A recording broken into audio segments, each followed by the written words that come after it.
What's happening, Wes?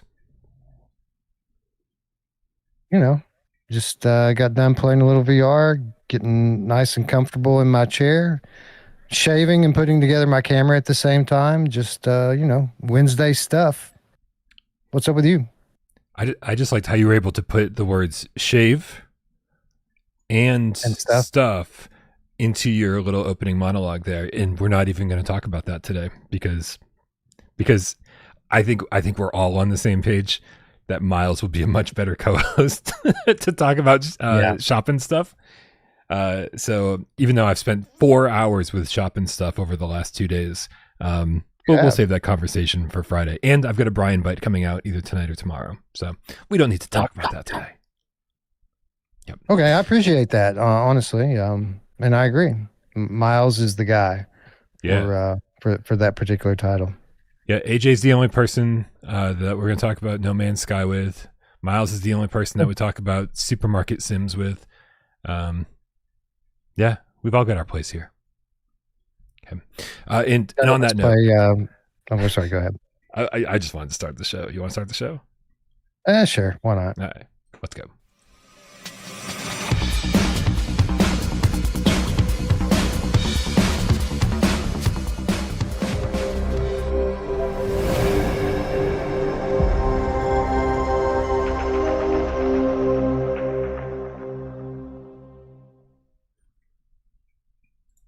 Hola y bienvenidos los gatos.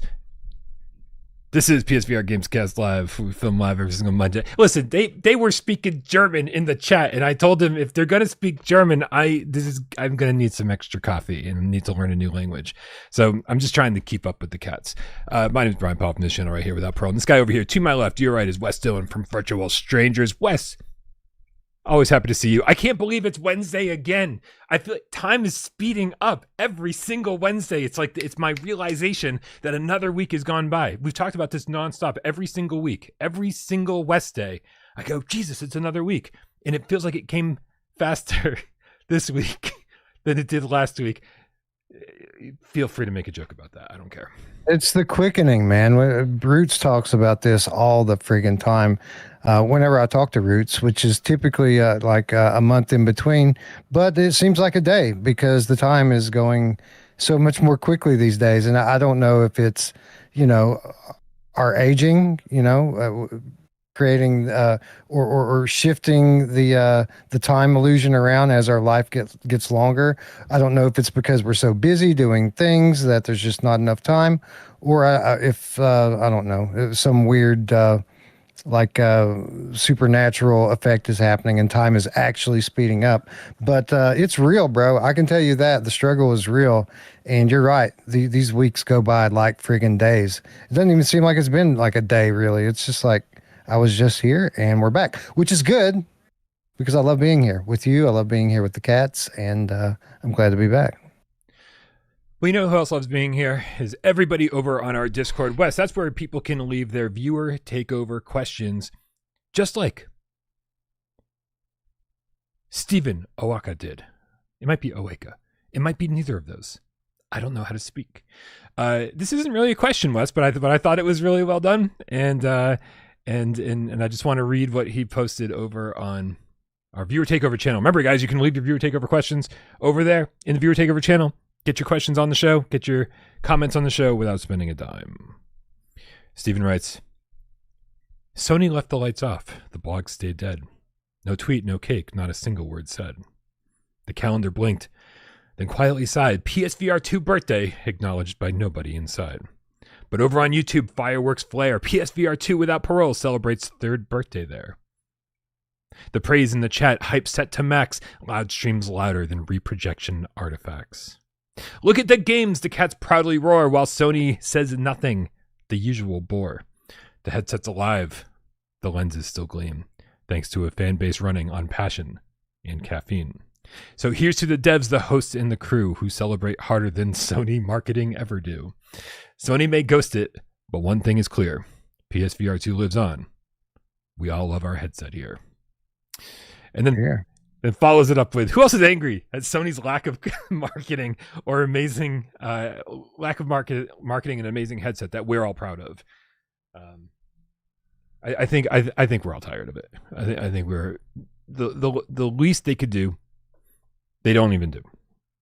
Right? There are nice moments each year, right? When we get announcements of Aces of Thunder was a big one. Microsoft Flight Sim coming to PSVR2, because of Sony's push. These are good moments, but they're kind of like flashes in the pan. They're not consistent.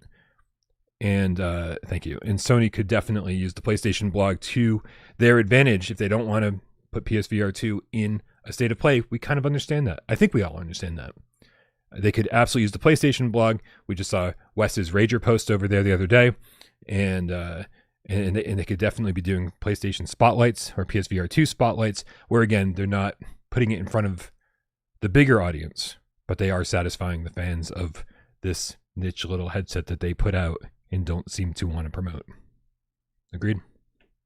Yeah, totally agreed. But you know what? Like, I think I'm over it. Like we've been bitching since, I don't want to say day one, because we were pretty happy for the first 9 months or so of its lifespan. We felt we all had faith that Sony was going to continue to support and promote PSVR 2 the way that we know that they can and should. But this is not a new development that they're not they're not pushing it anywhere near what we thought that they would or should. I mean, I didn't do my research, but I'm assuming from that nice poem that they did literally nothing, not even a social post, nothing to commemorate the birthday. Is that correct? Yeah, I mean, I saw nothing. There was no new video on the PlayStation YouTube channel. There was no PlayStation blog post. There was literally nothing. And I think we were pretty patient. Sunday was the day, and when that didn't happen, we're like, yeah, but they don't do blog posts on Sunday, really, and they even don't do them on Monday. So maybe we'll give it till Tuesday. We were ingesting large amounts of copium, Wes, and just being very patient and letting Sony do their thing. And so far they have not. I gotta say, none of us can really be shocked. Like we were hoping, but to be honest, like this is what most of us expected to happen, right? Like this isn't a surprise. And I'm at the point now where I'm over it. As I was saying a moment ago, like anything that they give us now in terms of first party titles or promotion, I'm going to consider to be icing on the cake. I'm just grateful and content here, counting my blessings that they are continuing to support the device. You can still play it. There are still games being published on it every week almost. And if this is just how the remainder of the generation is going to be, I'm fine with it. I'm fine with it. It could be worse, right? The thing could just be a brick tomorrow, and that's that. And at least they're not unplugging it completely. Yeah. I mean, I guess things could be worse. And I will take the small signs that they are supporting it here and there. And be happy about that. And I'm very happy that third parties are pulling their weight, or doing what Sony isn't, and releasing game after game after game after game. 2026 already off to a pretty exciting start, and just lots and lots of good stuff on the way. So, as we always do here, we focus on the positive, try not to dwell too much on the negative. Who knows, what they've done is essentially this generation, they've delivered a piece of hardware for the gamers, right? They've pushed immersion and developed new features in this headset to further along immersion beyond what it was in the previous generation. So even if they're not kind of leading the way with software, showing third-party developers this is how it's done, at least the third-party developers have this platform here that they can publish games on. And I don't just mean porting over games one for one, but I mean taking games from the other VR platforms, bringing them over here, making them the best version. So again, if Sony does nothing else for the remainder of the generation, this still can be like the best platform, and I still feel like it is, or at least it's arguable, right? Like for if you're a real gamer, there's really not that many places to go in VR, and I certainly feel like PSVR2 is among, if not the very best platform for hardcore VR gamers. Yeah, I mean, you can argue for every platform, but man, I certainly love the arguments for PSVR too. And again, I think I'm just preaching to the choir when I say this stuff, because there's not. I think the people who are here are some of the same people who are always here, and so you guys always hear me say this, and you guys are the ones who already know this information. But as great as it is to have like a PlayStation 5 or a PS5 Pro powering our headset, that's great. But I honestly think there's just adaptive triggers have been the game changer this generation for me. And the further the generation goes on, the more I believe it. And every single time a game comes out that doesn't support adaptive triggers, I'm like, yo, you fumbled big time. Even Zero Caliber is saying, hey, we got adaptive trigger support in after launch, but we know that we can do better. And so we're going to be adding more weapon specific adaptive trigger support for each weapon. So I those guys used to see the benefit. So yeah, it's cool. It's very cool. Exactly. Yeah, exactly. Like we may have to wait a little bit longer to get some of these games, but it's not like we're getting the same game, right? We're getting an enhanced version most of the time, and I think that's worth waiting for in many cases. I agree. I'm always down to wait. Just like I'm okay waiting for Into the Radius 2 in Bootstrap Island. Right? All these games are going to be amazing by the time they get to PSVR 2, and they're going to be optimized for our console. We're not going to be like, oh, even with my $700 graphics card, I can't seem to get this thing to run properly.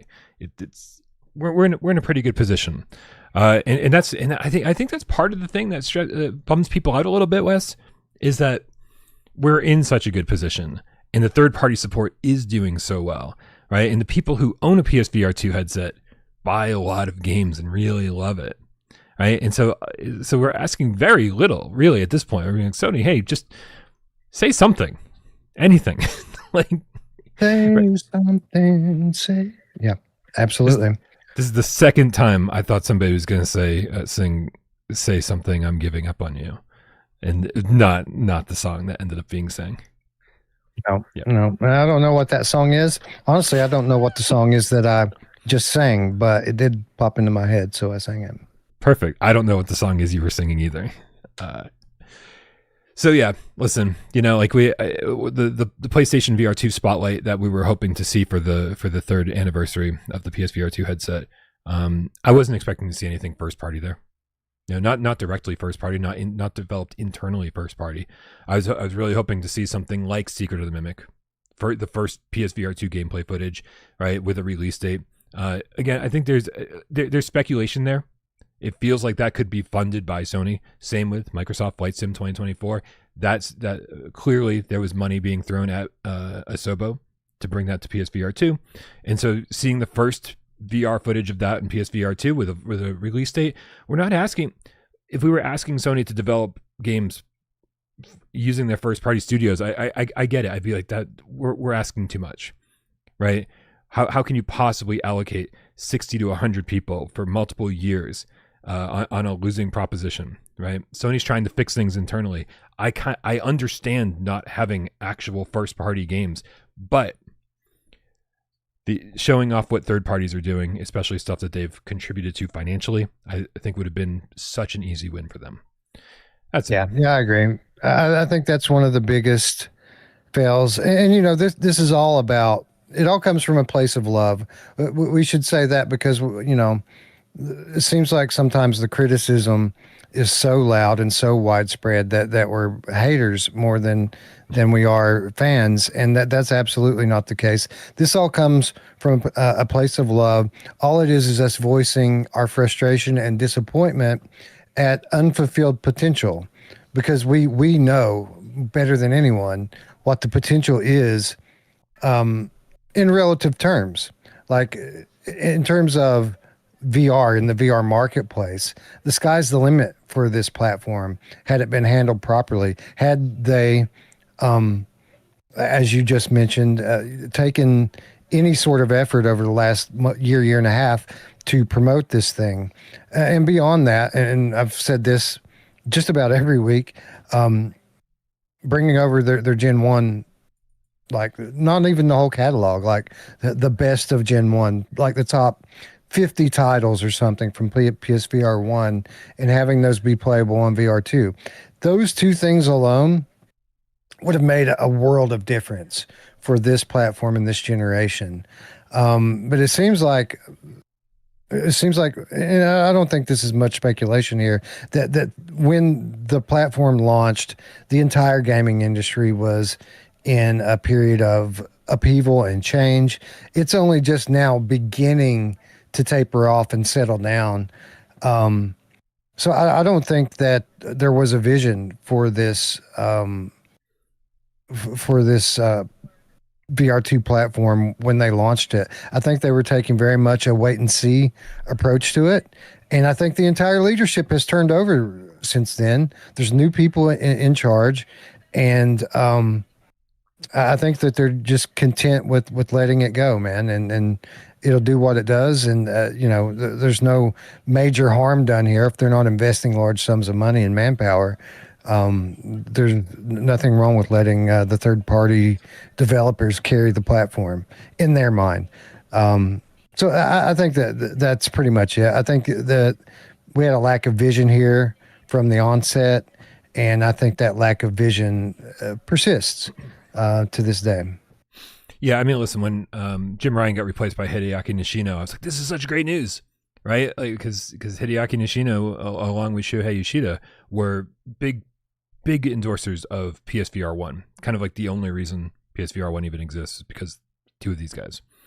And so I do think that the future for VR in Sony looks bright. However, I don't know if it's easy to convince investors and all the other executives at Sony if it's worth continuing to dump money into PSVR 2 when they say, oh, we've only sold like 3 million headsets, right? Something along those lines, whatever it is. And so I do think the future of VR at Sony is bright.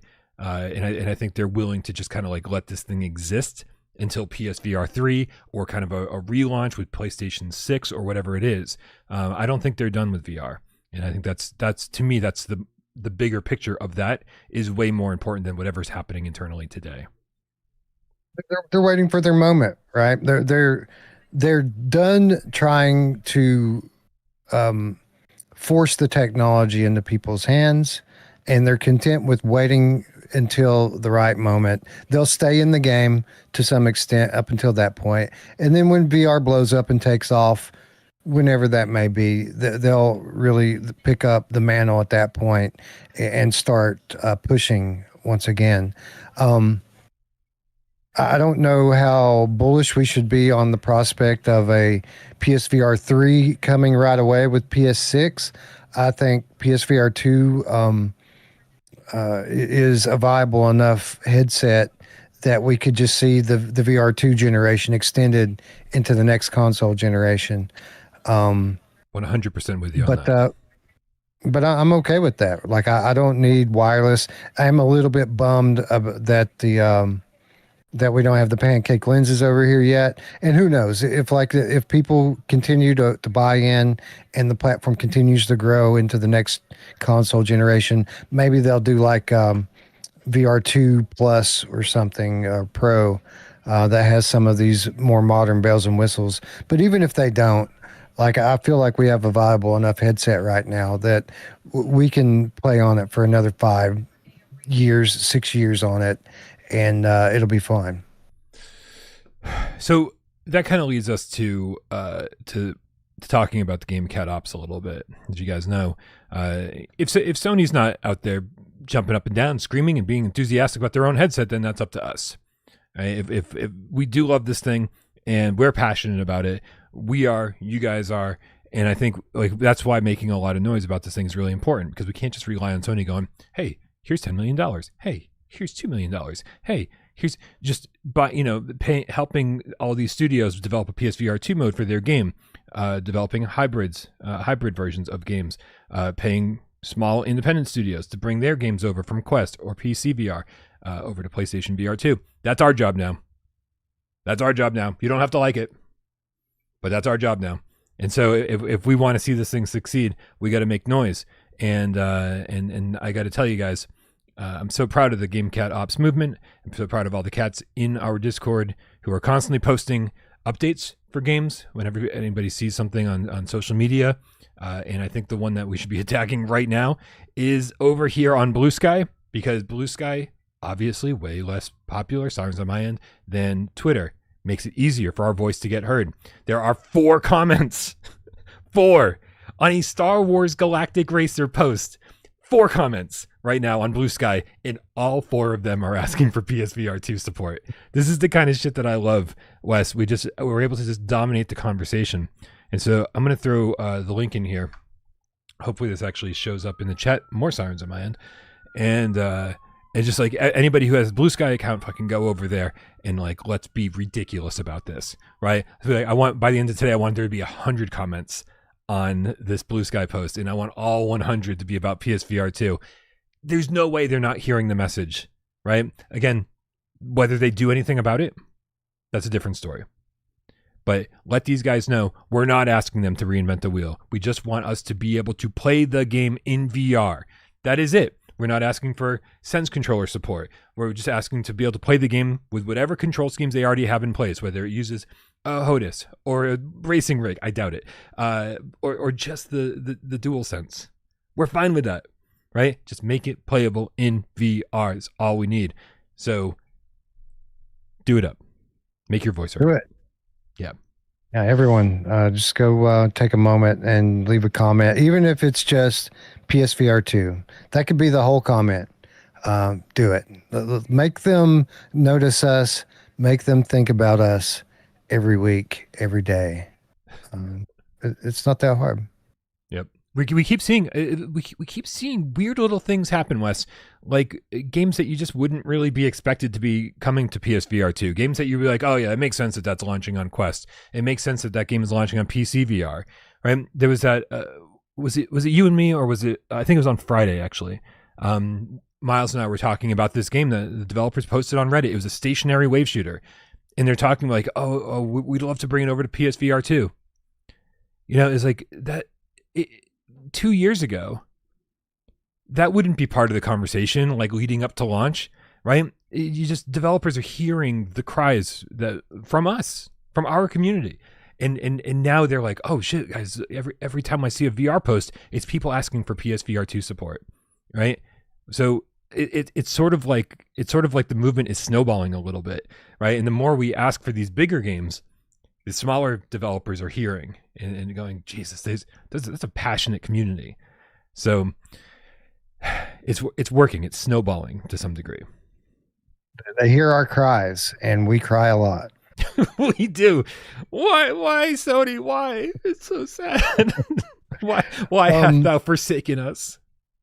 While we're on the topic of the Gamecat Ops, Steam has a Next Fest going on right now.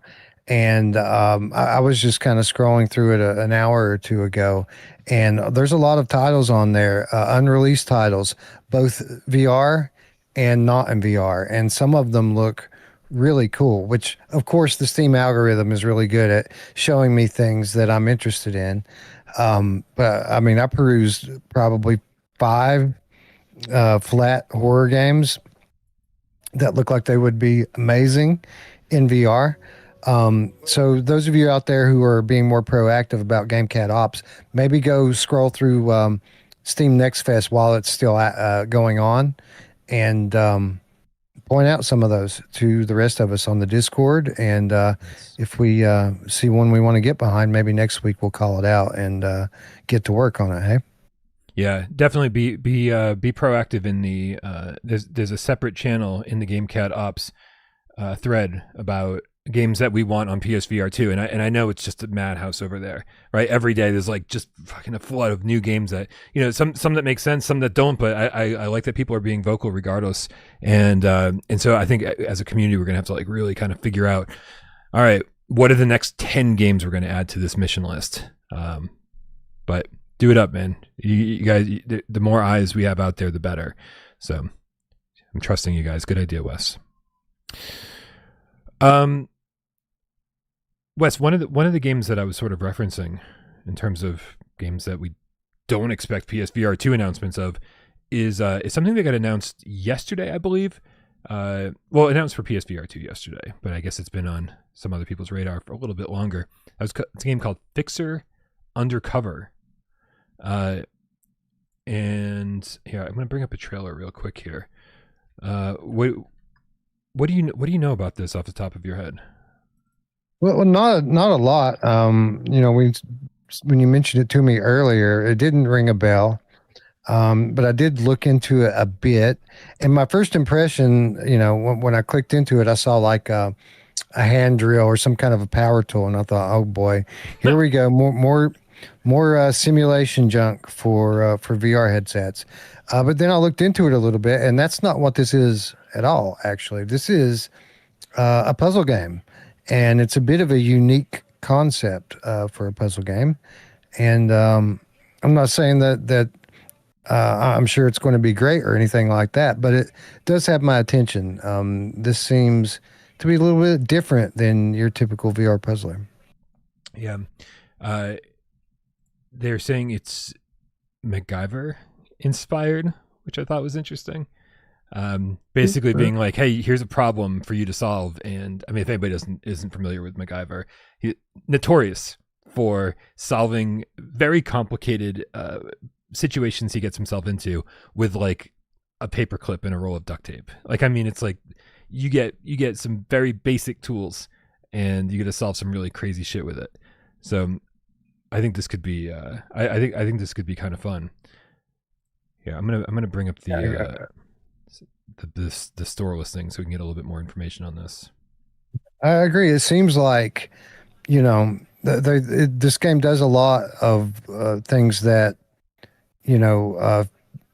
physics-based puzzlers in VR do, but it's got like a thin layer of realism through it because they're giving you like real life basic tools to work with. So you still have to be creative to get to some of your solutions, but it is a bit more grounded and it's a bit easier, I would assume, to get your head around, given the fact that you're using these everyday items that you would use in real life.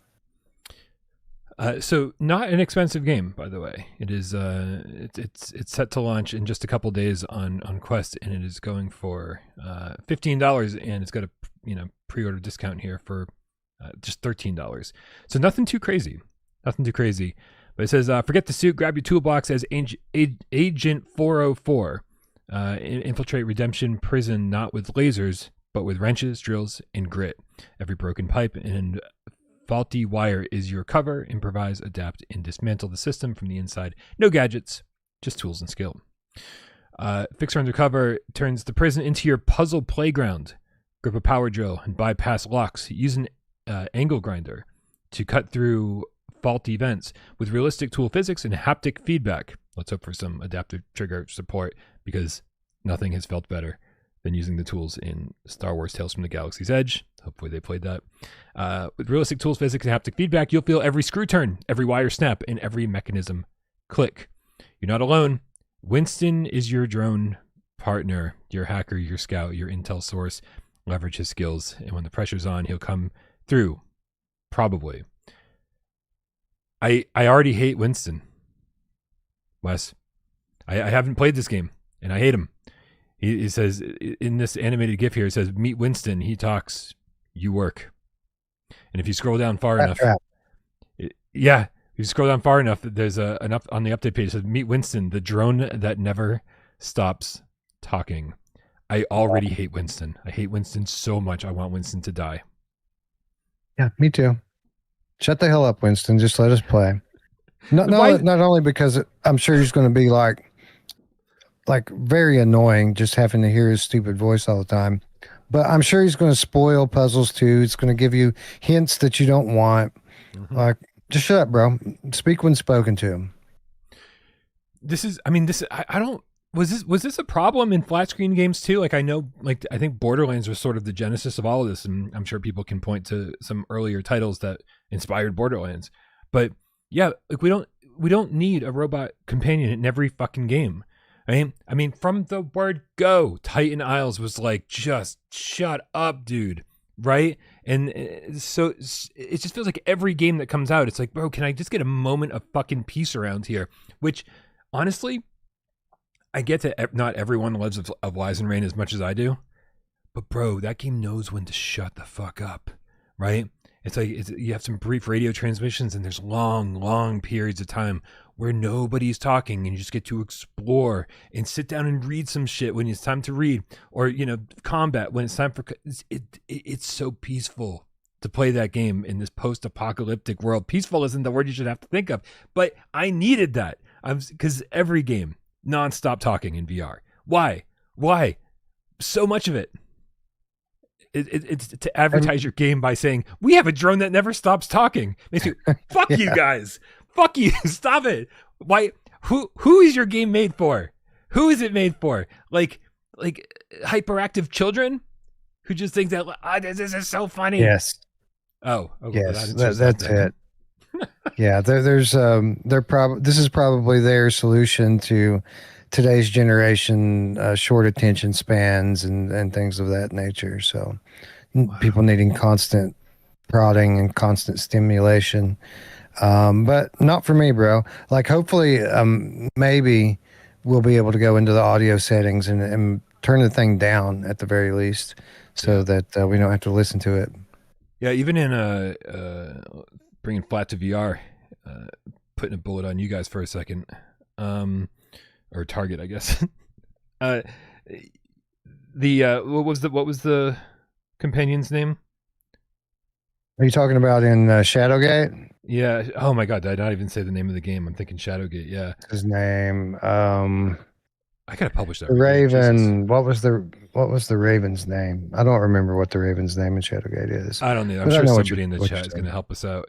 But yeah, it's like I do like that. There's an option to be like, it's like a sarcasm, turn it on and off, right? Yeah. So he kind of has those like really stupid quips. And I turned it off, and I was still kind of annoyed by him. Yeah. So not nearly as bad though as like the parrot in Tarzan.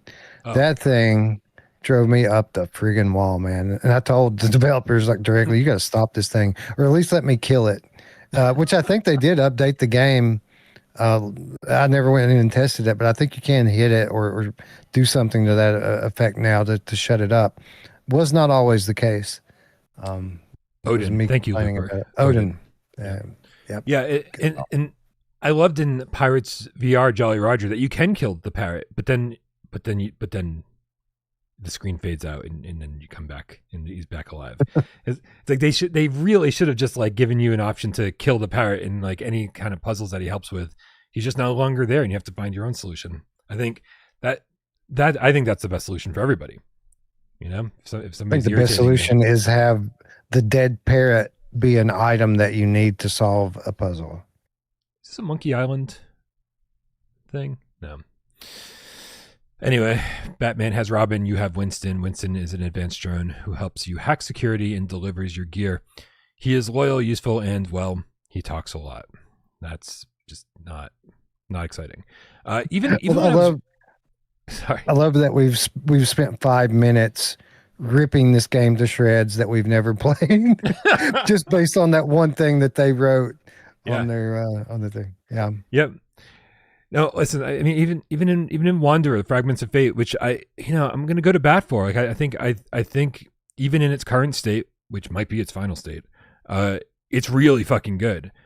But man, if like you don't stop and listen to Samuel every single time he talks, then like you are literally going to cut him off by triggering his next line of dialogue by doing something else, right?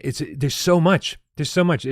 And I think Samuel is actually well acted and well voiced and well written, but it's like they just gave him too much to say, right? So it can be irritating even in the best games. So hopefully this game delivers with the gameplay and the puzzles and unique solutions. That'll be fun, because Winston is already making me not interested. Is anyone speaking English in the chat? Anyone? They're doing something, but no, I don't think that's English. Yep. Maybe we're not live. It's gonna make the tips easy to read through. I'll tell you that. Hell yeah. Wait. None of the tips have words in. What is? Hold on. I know. That's what I'm looking at here. All right, let me scroll up.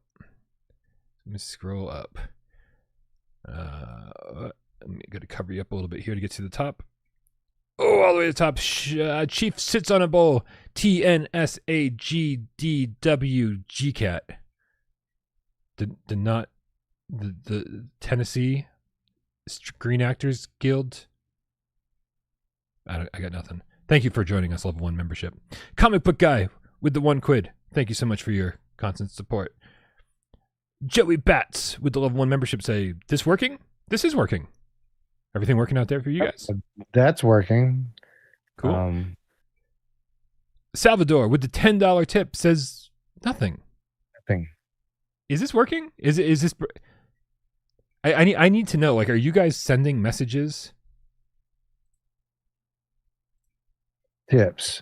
Like the tips have no messages in them, and the chat is mostly in German. Right. Well, hopefully the chat didn't fuck themselves by doing this, and now something is broken because none of these. Where are the messages? Oh, look at that! Look at Looper's most recent comment. It says YouTube you is you blocking you. English you, words you. So they're, for some reason, English is not working in YouTube right now. And to get around that, people need to use like Pig Latin or something. That's weird.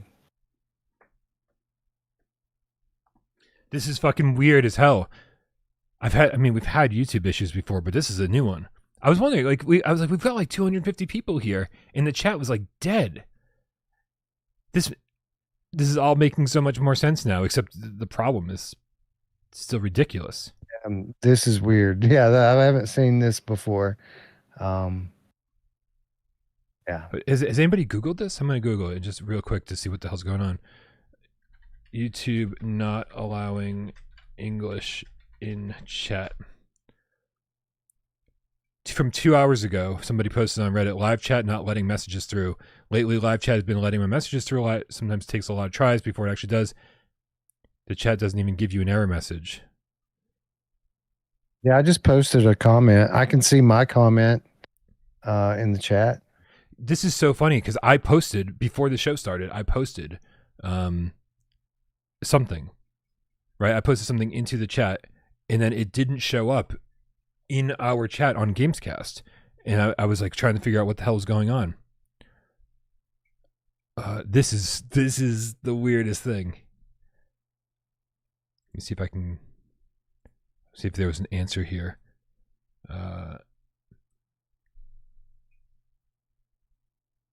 It's not. Yeah, it's insane. It's not just censoring edgy messages. 80% of all messages are lost. This part of the product straight up does not work right now. Okay, it seems like they're aware.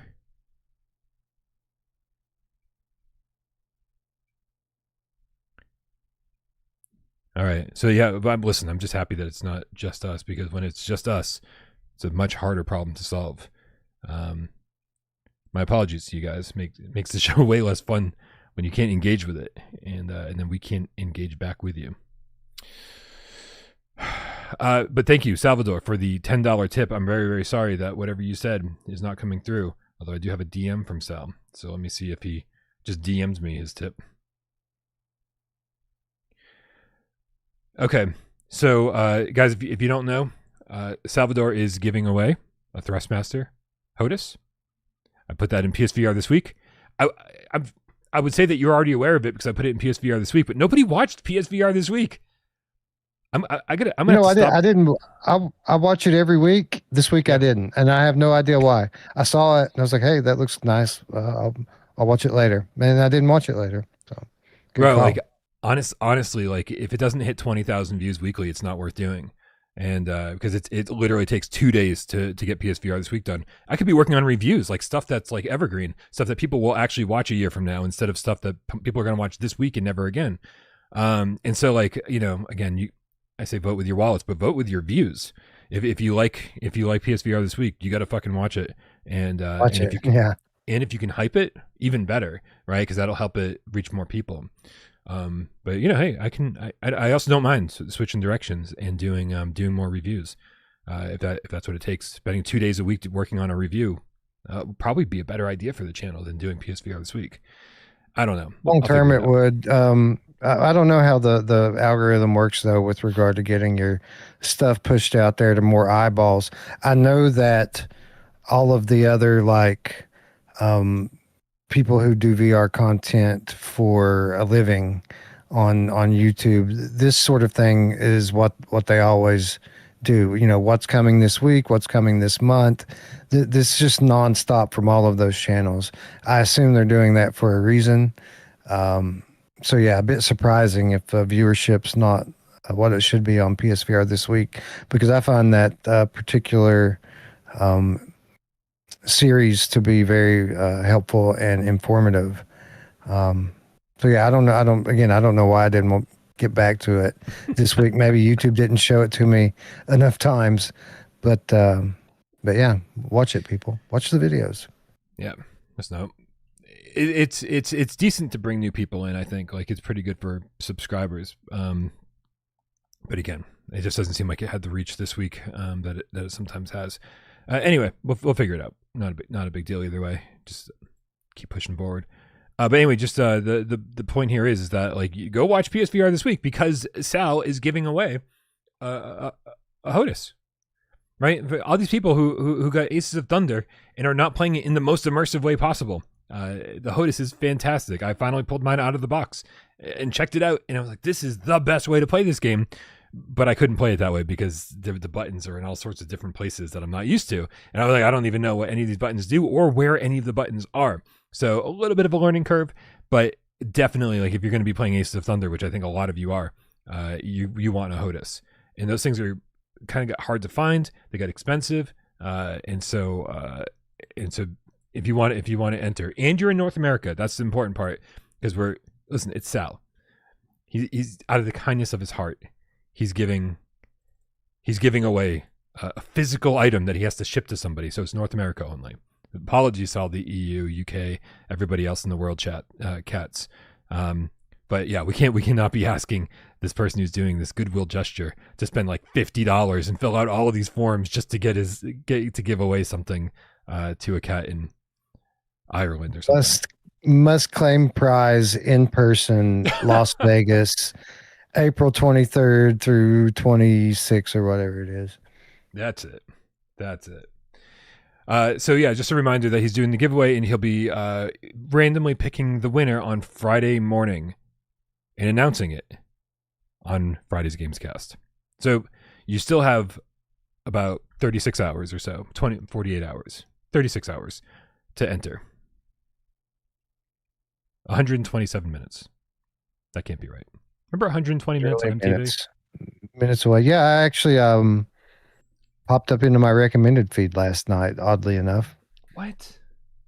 Yeah, there was just a random episode of 120 minutes, but it was like old 120 minutes. It was pre like Matt Pinfield era.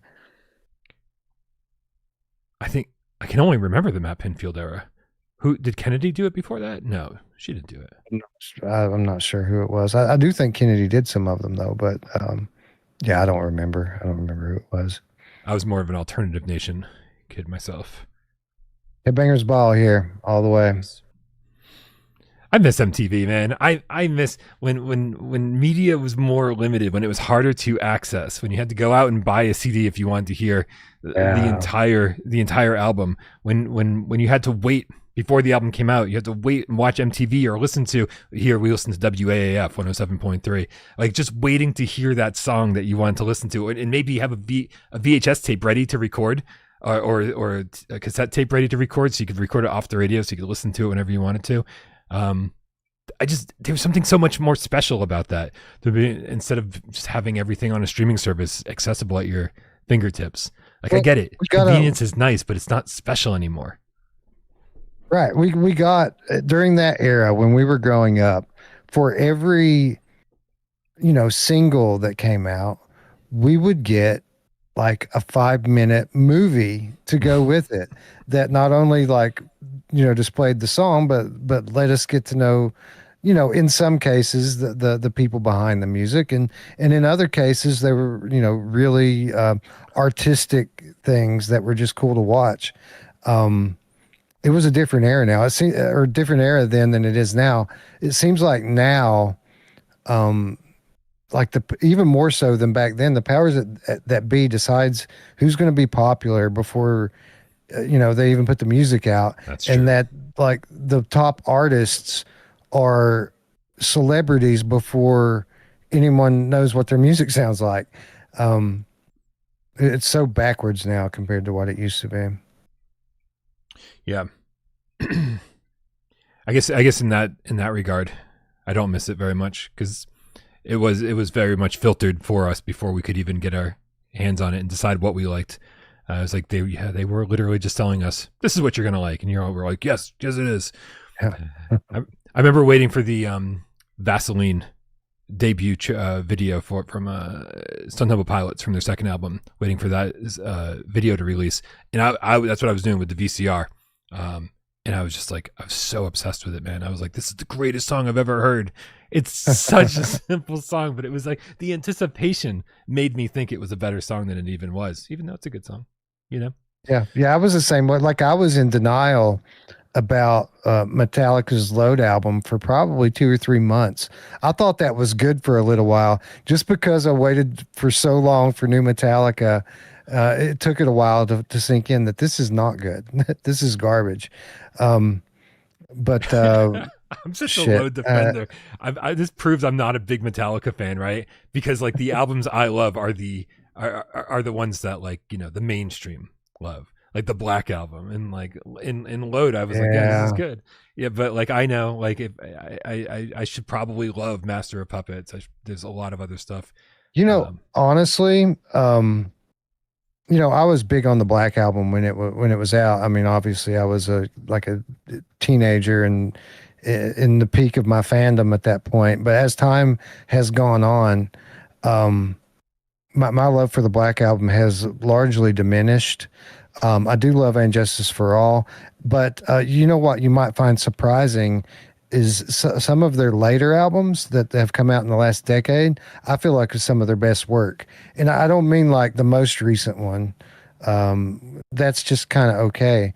But like the two previous albums, Death Magnetic and Hardwired, those albums have a lot of really good metal songs on it. And it made me regain a lot of my respect for Metallica that I completely lost during the Load Reload era. Well, I've been going back and listening to a lot of stuff from when I was younger, right? Like sometimes, like a lot of new bands haven't been doing it for me. We're just changing. This is what we're going to talk about for the rest of the show. Sure. I mean, we can't talk to the chat, so we might as well talk about something. Right. If you and I were just on a call together, I think this is what we'd be talking about. So you guys we're just going to pretend like the chat's not here. I've been going back and listening to stuff that I loved as a kid, but like maybe never like delved too deeply into, or listening to the albums that followed the era where I was listening to a band. Yeah. Right. Like I know Bush's 16 Stone really well, but I don't know Razor Blade Suitcase. Right. I know like 2 songs off of that. I know the singles. And so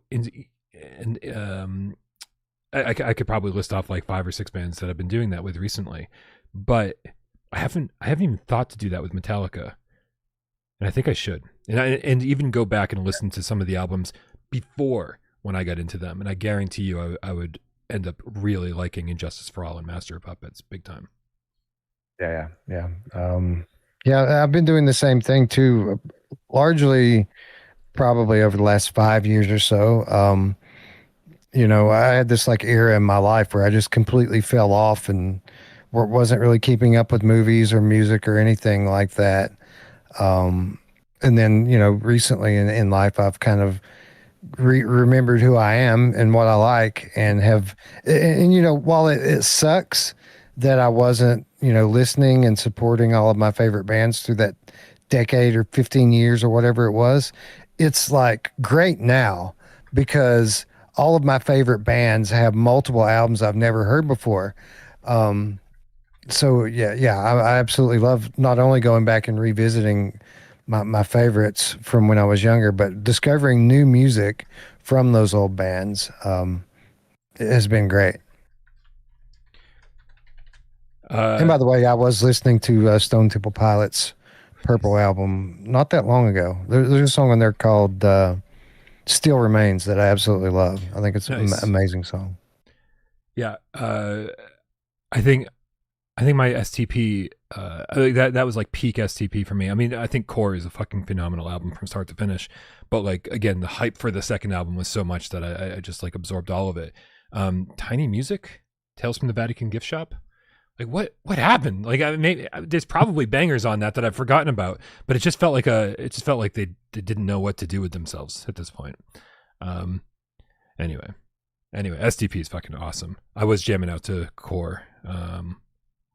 When I run the stairs for exercise in my building, and I was jamming out to Core and just ignoring the fact that I'm running through stairwells and that like hundreds of people can hear me if I'm singing along, and just like fucking having a blast. I am fucking love it. Okay. I since we can't really communicate with the chat, I put up a poll so we can communicate with you a little bit better. Ancient Dungeons big update. No, not update. Updates. The last two updates, the Mace class and the Arena mode update, massive updates. They're both launching on PSVR2 tomorrow, and so I put out a poll. If I stream Ancient Dungeon tomorrow, would you watch? This is important for me to ask you guys because, as you know, I don't really do Let's Plays anymore. I have not done one since we were doing the fundraising stuff last year, and I need to get my Let's Play setup back up and running. So I kind of figured I would do a test stream tomorrow to make sure it's ready for the fundraising stuff this weekend. And I desperately want to play some Ancient Dungeon tomorrow. And I think it'd be so much more fun to do it live with you guys watching. So let me know by responding to the poll. Hopefully you can respond to the poll in English by clicking buttons. And let me know. Let me know if you're interested. Okay. Fuck it. We'll do it live. Fuck it. We'll do it live. Exactly. I love playing games, man. And if I can play games and, you know, engage with the community at the same time, fucking so good. So good. Okay, we're going to tackle a couple more tips. I guarantee you they're going to go fast because you guys aren't really able to talk. And now the tip window is crashing.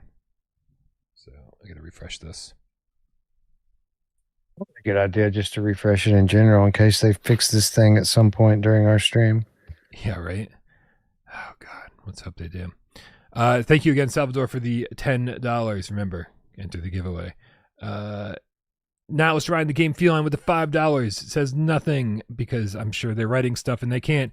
Comic book guy with the £1 says nothing. Thank you guys, you're all awesome. Fargo with the £5 says, I don't know what it says. I mean, listen, it's only fair if I do a translate. He says English messages are being blocked for some users.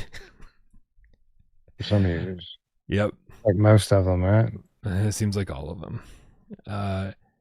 Looper, the underground Gamecat with the level 3 membership says not ooh working ooh for ooh me ooh. Yeah, this blows. Red Rover, the effing Gamecat with the $2 says what? Ukfe uye yanbre. Is that Pig Latin? Is that what we're resorting to now? Sounds like it. My God. The Amiga Guru with the 20 Nokia cell phone says snack Norsk for Fane. Hey, Fra Norge.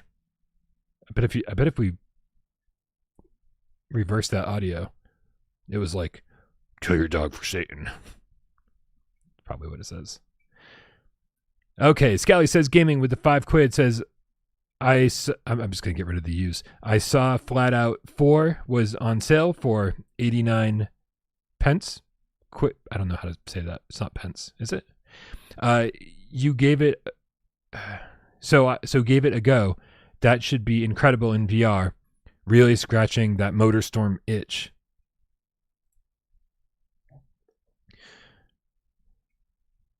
When are we going to get MotorStorm in VR? I've been asking myself that question since the dawn of VR. I don't know. I don't know when that one specifically is coming. I know when Flat Out 4 is coming. That's somewhat similar. That's the best I can do, bro. Well, I think I'm with everybody in the chat that says we're looking forward to hearing more news about Flat Out in the future. Okay, Salvador with the $5 says, okay, just add 2. Sup, Bryan, Wes, and Cats. So Sal is adding a number 2 instead of the letter U, which is, I don't know if that's any better. It is because it's not changing the words. It's just adding a numerical value to them. It's easier to read for me anyway. Yeah, this just blows so hard. It's not fun. More sirens on my end. Game Cato sent 10 without parole gift memberships. Thank you, Game Cato. Constant support. Grandpa's Barbecue or Game Cat with the Australian $2 says, AI gone Skynet. Is that what he's trying to say? I think that's what he's trying to say. Love you guys. Thank you so much for putting up with this. This is not super fun. I have an idea. Maybe we capitalize every word and do no spaces. I'm going to try that and see if it works for people. I wonder if YouTube will think it's spam. Just to have like a long collection of letters like that.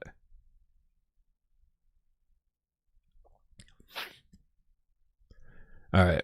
While you're testing that, I am going to bring up, hopefully, Wes, the footage that you sent me prior to the show. Cool. Well, hopefully that works, and hopefully it's all in English. For what it's worth, I did do commentary for this gameplay video, and we'll be posting it on Patreon. If not later tonight, then tomorrow.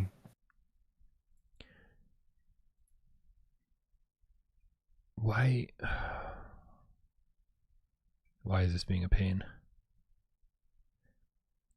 It's not letting me show the window capture. What is happening here? Windows Media Player. You should just be able to add a video source and just play it directly. I can absolutely do that. I can play it directly, but then I'll have no control over it. And you said the beginning of it is kind of lots of settings and stuff. I know vanilla OBS. There's a bar, like a slide bar you can skip through on it with it. That's been the problem over here on pretty much from the get-go. If you're just running it from your hard drive as the file and not capturing the window, you have no control over the video. It just plays from start to finish, which is crazy because, like you said, it's in OBS, the standard edition, but not Streamlabs. Really crazy. And for whatever reason, it's showing like 5 Windows Media Players, and none of them are the video. All right. Well, I'm just gonna let it start playing then, and hopefully we'll get. Yeah, there's only about there's about 2 minutes of intro, up front, and then we get moving after that. All right. Well, in that case, that's not a problem then. Is this part of Steam Next Fest? Is this something that's happening? The Project Louisiana, the Bounds VR. It's obviously a game we've known about for a couple of years now. They've been talking about it a lot, and we've not. It just they recently just kind of pushed the release date a little bit further. It's coming first for Steam and then later for PSVR2. But I think it's supposed to be this year still for PSVR2. Do you remember if that's the case? I don't know. I don't know when this is coming. I do believe that it was slated for this year, but I'm not 100% sure on that, so don't quote me on it. I do think the timing would suggest that this is part of Next Fest, but one thing that I have learned in my years as a PR guy is that to be a part of Next Fest, you have to apply. You have to apply by a certain deadline and get approved to join it. And there have been times where developers didn't get into the submission deadline or what have you, so they just timed their demo to come during Next Fest while people are looking for demos to play anyway. So maybe that's the case here. But the timing would suggest that this is part of Next Fest. And for what it's worth, I hope that it's not, because the Next Fest demos, they go away when Next Fest goes away most of the time. But if this demo is something that that is, separate from Next Fest, then it will remain playable for more than just a few more days. Which I had a good time with this, so I'd like for as many people as possible to have a chance to play it. Nice. I know that from the get-go, this team has been citing inspirations from like Silent Hill and Resident Evil. Like sounds like they probably grew up with the same games that we grew up with. You getting any of that? Did you getting any of that right off the bat with this game?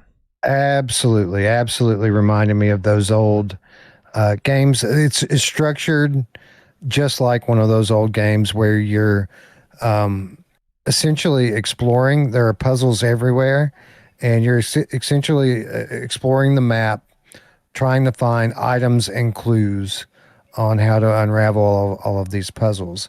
And not only is the structure the same as those old games, but it's kind of similar too in the way that you interact with the game. Like, I don't know if you'll remember like playing the old like Resident Evil 1, but you might see an item or a painting or something, and it'll have a line of dialogue ascribed to it. And every time you look at it, that same line will pop up.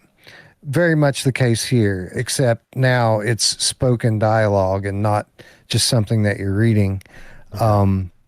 But yeah, you can sit and look at something and it will, it'll speak the same line of dialogue to you like 3 times in a row, which can be annoying.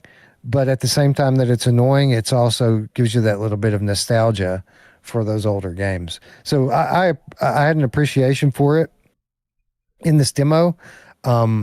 It will probably wear off before I roll credits on the full game.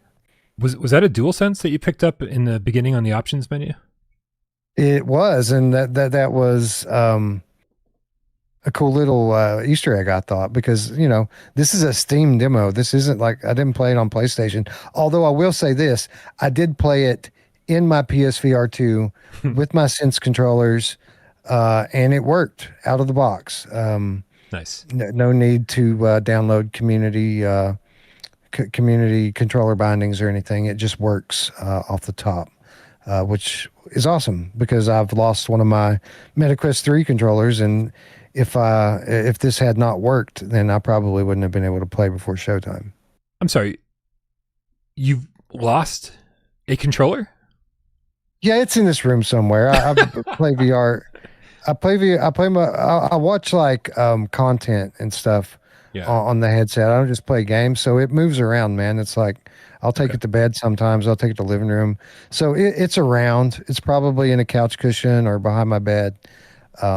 But I don't use it enough to have had to look for it. I've been missing for like 2 or 3 weeks now, and I just haven't taken the time to go look for it. All right, well, I guess that's enough setup. I'm assuming that you're going to be getting into the game any minute here. You're fucking around with an in-game phone, it looks like. So what we're looking at right now is a tutorial. Mm-hmm. And the tutorial does its job for sure. It teaches you how to do the base gameplay mechanics of the game. With that said, there's a lot of like reading to it. The way it's set up is kind of weird because they make you scroll through these like information panels to tell you how everything works. And then after you read it, they want you to do it. But it's all basic stuff like walking, turning, grabbing things and picking them up and putting them down. So there was a bit of unnecessary friction to get started with, I want to say. But it's functional. It works. It gets you ready to play the game.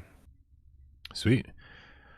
All right. So, how long was the demo? Was it timed, or did you just get to a certain point and it was like, "Brow, good to go"? So to start the demo off, you find yourself in the courtyard of an absolutely massive estate. From what I can tell, there's at least 5 buildings to this place that you're at, and absolutely massive. It's a historic estate. It looks like it's maybe been turned into some kind of a museum since then, because there are information like podiums that you'll find that just talk about the history of the place and the family that built it. Built in the latter half of the 1700s.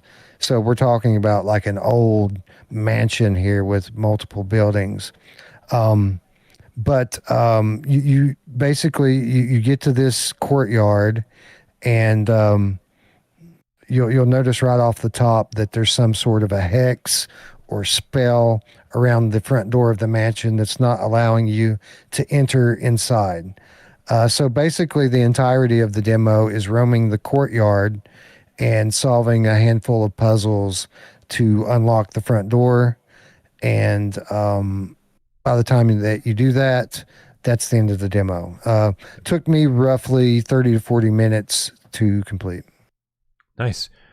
So, what kind of? I mean, I see you're reading this thing right now. Is the game voicing the stuff that's going on? Are you hearing your character talk as you're walking around? I think I need a better idea of just like what's kind of happening as you explore here. So, yes, the whole thing is voice acted. Basically, the only thing that I read that wasn't read to me were those information panels that I talked about a moment ago, the museum stuff. But like, there's plenty of clues that you'll find in the form of diaries, in the form of audio cassettes, and there are even these like voodoo books that you find. None of them have a ton of information in it, typically about a paragraph, if that. But it is all voice acted, and your character has a voice. Believe it or not, there is a companion that floats around and helps you and talks to you. It's like this like Cajun skeleton guy that gives you clues, and he talks to you. Most of the voices that you hear is his voice. One of my only real criticisms of the production here is the voice acting. Not that it's terrible. Some of them are pretty good, others not so much. The voice acting is not great, but it's better to have it than not have it. Like I'm glad they're voice acting it and you're not just reading everything.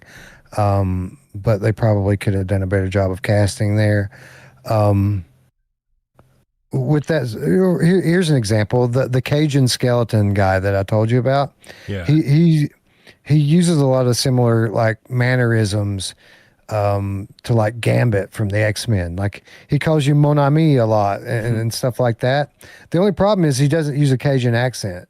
It's just like a normal dude talking, and he's like, "No, bro, I've got you, Mon Ami." Like, no, that's not how it's done. I think, and I haven't looked this up. It seems to me, just from listening to the dialogue and reading the lines that I read, we're probably dealing with a little bit of a language barrier here. This is probably from a foreign studio, someplace in Europe, if I had to guess. yeah. I don't know why I'm thinking Spain or Spanish, but I could be completely wrong on that. So my apologies. It's so hard to keep track of all these different studios. Also, just FYI, everybody, I had to blast the gamma a little bit because the footage was really dark, so to be able to see what's going on here. I adjusted it twice in the settings myself. By the way, shout out to these developers for having a pretty decent amount of options for you to adjust for this demo. And I guess we probably should have said this off the top. This is a game in development. You should not judge what the final game is based on what we're playing here. This is a vertical slice from something that is far from finished. But yeah, I lost my train of thought with my caveat there. What were we talking about? I'm assuming you were going to talk about some of the wonkiness because you were saying that it's a game still in development. The gamma. I was talking about the options. There's a good amount of options in here for a demo. Normally these demos don't let you adjust too much. And while it's not like pages and pages of options, it's a single page, but all of the stuff that you hope is there is there. Like you can put on full locomotion, you can put on smooth turning, you can turn teleport on and off, subtitles, these sorts of things. Now, with that said, no proper seated mode as of yet, meaning the things that you're grabbing and pick up, you have to put your hand on them. There's no force grab. Okay. Stuff that's on the ground, you have to physically bend down and pick up. There's no crouch button. But besides that, actually pretty impressive for an indie VR demo that's still a work in progress. Yeah, I mean, sometimes we get it's really tough to get a feel for what the game is like until you're actually in the headset. And so I think you may have kind of just answered this, but there's a clear difference between something like the what was the horror game early in the PSVR2 lifespan that you go into the mental institution and it's all haunted and you have like a really terrible gun. Crap. Where's Looper? You were talking about the one from Splitlight Studios, which I thought were the same developers because this one's like Build the Light. Afterlife VR. Afterlife, yes, thank you. Yeah, who by the way went on to make something a lot more polished with Pirates VR, Jolly Roger. Right. But that game felt like super janky, and there's plenty of games like Overdark, which is a step up from that, right? It's like maybe not AAA production quality, but like very very polished for VR. Like where in this spectrum does this fall for you at this point in development? Certainly more close to Overdark. Like I said. Initially, I thought that this was from Splitlight Studios, and I had tempered my expectations for it based on that. When I got in the game, I was actually taken aback a little bit at just how good it looks in the headset. Obviously, the PSVR OLED helps to this end quite a bit. Like I said, I had to turn the gamma up a couple of times because the blacks were so deep black. There's actually, and believe it or not, PC people out there, there's actually already an option in there too to enable your choice of DLSS or FSR. Yeah, you're doing that literally right now as you're saying it. I see it. Yep. Yeah, I tried them all out. I didn't see a huge difference visually, which is good. That's what you want. You essentially you're trying to see which setting gives you the best performance. And when I first started capturing, I noticed some micro jitters as I moved, specifically through this one part of the courtyard. It seemed like switching over to one specific setting, and I don't remember which one it was, did minimize that. It never went totally away, but it did get better at whatever setting I ended up on. But visually, very good looking game. I don't mean to say it's like the sharpest in the world. It's certainly not blurry or anything to that effect. It's pretty sharp. But the details on the textures and stuff are all pretty good. It's got real time shadows going on in it, which aren't like super high def, but they're not bad shadows either. They're pretty good. They definitely add to the immersion.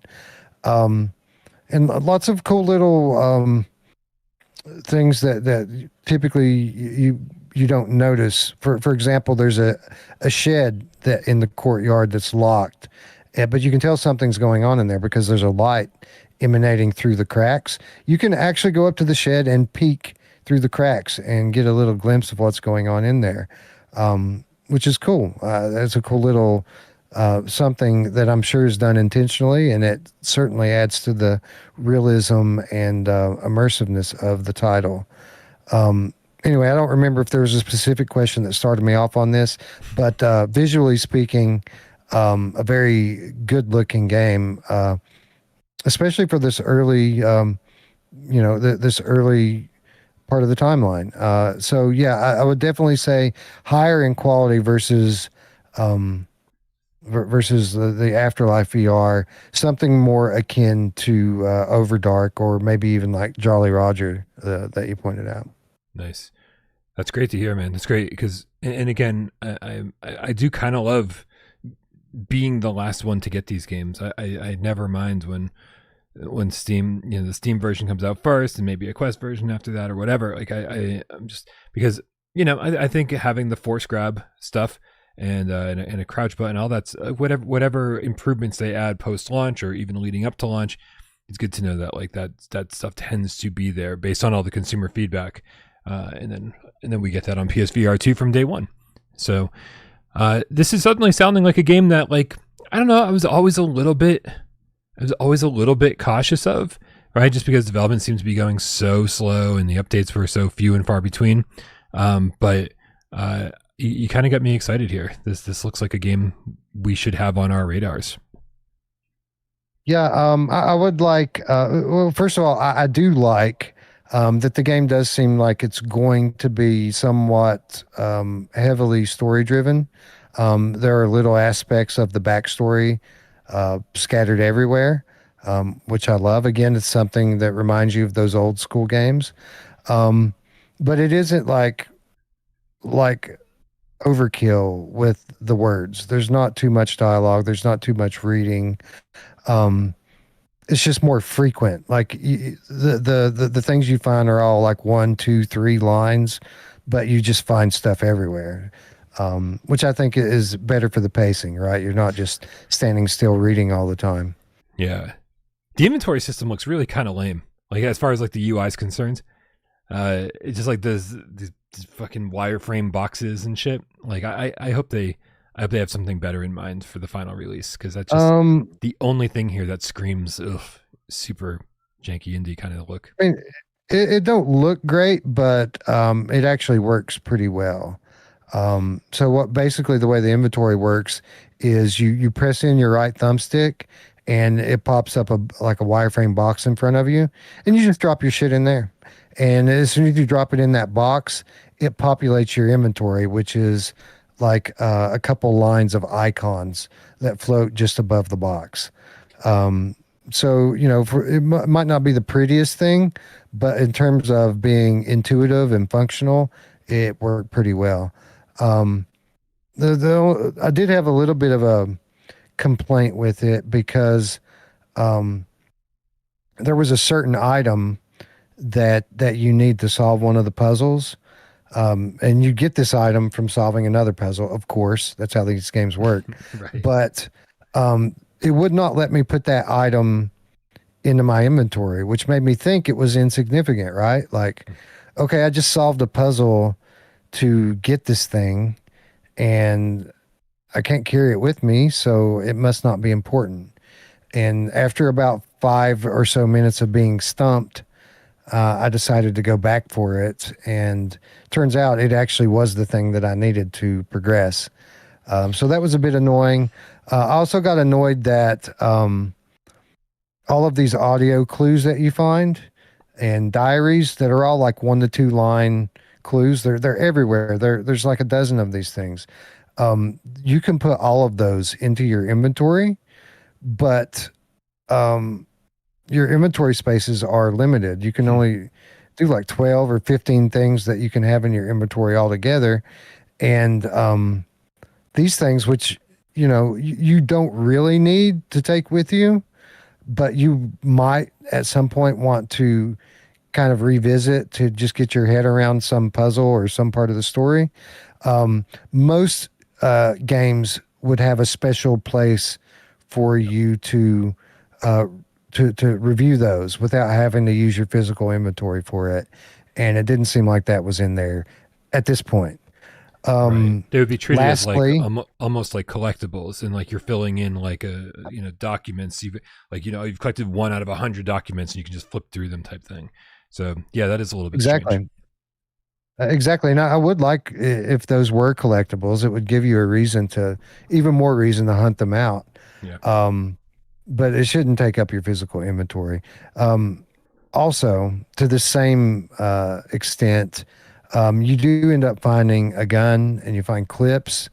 From what I could tell, no holster. Just in your inventory, just sits there. Yeah, you put it. If you want to carry it, you have to carry it in your hand or in your inventory, which kind of sucks because there's other stuff that you can put on your belt. Your flashlight lives on your belt. There's this little like voodoo doll thing that gives you It kind of works like the whistle in trenches. Like it'll tell you where to go next. That lives on your belt, but for whatever reason, and maybe I just did it wrong. When I tried to drop the pistol onto my belt, it just hit the ground. So that was a little weird as well. That is weird. But hopefully Build the Light Studio is listening and taking all this feedback, because it sounds like there's so much potential here, and with just a couple of little changes, it could be even more intuitive and even more enjoyable. But man, before we move on from inventory, if they're watching this, I hope that they're watching this. While the wirebox drop method is certainly functional and intuitive to use, it would be better if there were a certain place that you could just drop things and it goes straight into your inventory. Like maybe drop it over your right shoulder or where the box would be in front of you. That would certainly make the game a lot smoother of an experience for the player. I love watching you just like throw shit on the ground. You're like, I need to clear up my inventory, just get rid of all this crap. Yeah, I mean, listen, is this the thing that you're trying to put in your inventory that you needed for the puzzle, and it seems like it's not letting you, like the big gas can or something? No, it's not the gas can, but that is another example that yeah, that's true. The gas can is something that you need to start the generator, of course. But the gas can doesn't go into your inventory either. You have to carry it by hand. So weird. That stuff just, I mean, I know it's not a far walk, but it's still, it would make me think that I don't need it either. You'll see in a moment what the other thing was. And if we don't get to it, I'll mention it at the end of the segment. It was something that, the gas can's pretty obvious. Like when I found the gas can, I was looking for a gas can. When I found this other thing, not what I was looking for, to say the least. No, this is going pretty high. It's becoming a game I'm way more excited for. Oh, and there's the flashlight. I was wondering why you weren't using the flashlight, because it's like, because you hadn't gotten it yet. Chat's working now, by the way. I saw that. I'm so happy. I felt so preoccupied by the chat that like I don't think my brain was like totally paying attention as much as I should have to this whole episode. Listen, the flashlight, always great, right?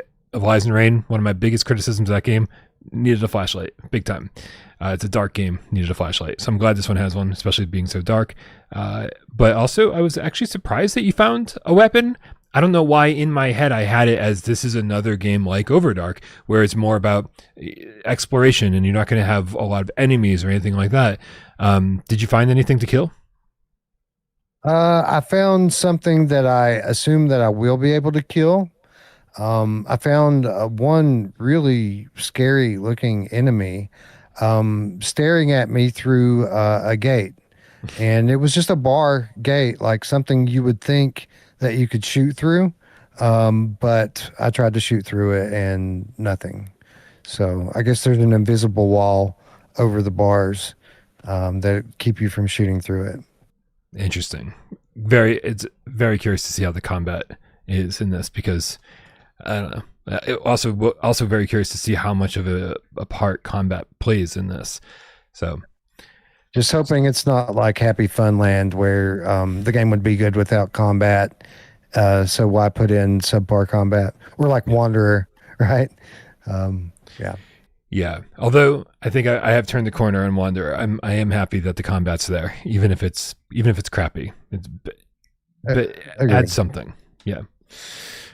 I don't want to move on from this if you've got more to say, Wes, but I feel like you've done a sufficient job of kind of getting us up to speed and getting me excited for it. So we talked about production. It's very good looking visually. Uses modern graphics technology in the demo, which is impressive. In terms of jank, there was some little indie jank here and there, but nothing too game breaking, I would say. There was, I'd say the most noticeable jank was audio jank. Sometimes the directional audio was a bit disorienting, although I think the thing that I was hearing might be some sort of apparition, so that might be intentional. But what wasn't intentional is I already mentioned that there's a lot of audio cues, things that you can pick and that'll trigger a voice line here and there. There was an occasion or two where I triggered multiple of those at the same time, and it made it difficult to make out what any of them were saying, or like maybe I could hear what one was saying, but I completely missed what the other one was saying, and I couldn't go back and have it repeat itself. So that was a little bit janky and frustrating. But for the most part, really good. I had a good time with it. There was a lot more meat on the bone here than you typically see with these demos. And I'm looking forward to getting inside the mansion. And as you know, Bryan, these mansion exploration horror games, this is my bread and butter, man. I can play one of these every day. And this seems like it has the potential, at least, to be a good one. Yeah. Especially with its inspirations being so, like right out in there in the open for everyone to see. This looks great. I'm also very excited to play, like, is it called Almost Dead or Already Dead? What's the Resident Evil inspired survival horror game we have coming from Mooncall one of these days? We should be hearing something about that very soon. That's even more like retro inspired. This looks like a fairly modern game, whereas Already Dead looks like it came out of the 90s. Exactly. Yeah, this is a modern VR game that takes inspiration from those games that inspire all of us, where those games like Already Dead are more like an ode to those. And, in the way it looks and sounds, it's more similar to one of those retro games. Man, what a weird live stream we're having. Unique in the chat saying that there's an echo when you talk. What is happening? This is so weird. I'll try to investigate, and hopefully it will not happen on Friday's episode, and hopefully it hasn't been happening the entire episode. Is it just on me, or just on you, or on the both of us? He was saying it's just when you talk, but just when I talk. Yeah, I don't know. It could also be. That is strange. You are kind of loud in my headphones, which I usually have turned down a little bit more, so there could be a little bit of bleed through. It could just literally be my microphone could literally be picking up your voice. But I probably should have fixed that before. Got my 9, and that's all I need. I make you bleed. Sorry. All good. All right, let's take a look at the chat here real quick. Four Aces Gamercast said, "Good luck with the 4-minute challenge." Yeah, I'm glad the chat got fixed before that. But it seems like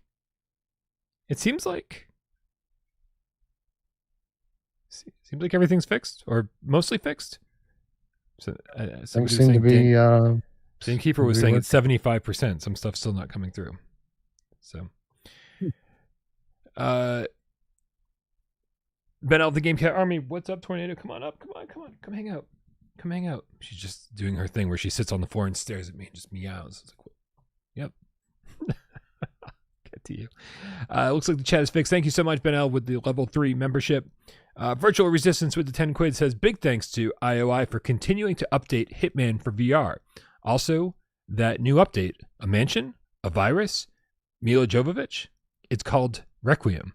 I see what they did there. Happy gaming all. Is that the newest update for Hitman? I've not kept up with Hitman. I haven't kept up with Hitman.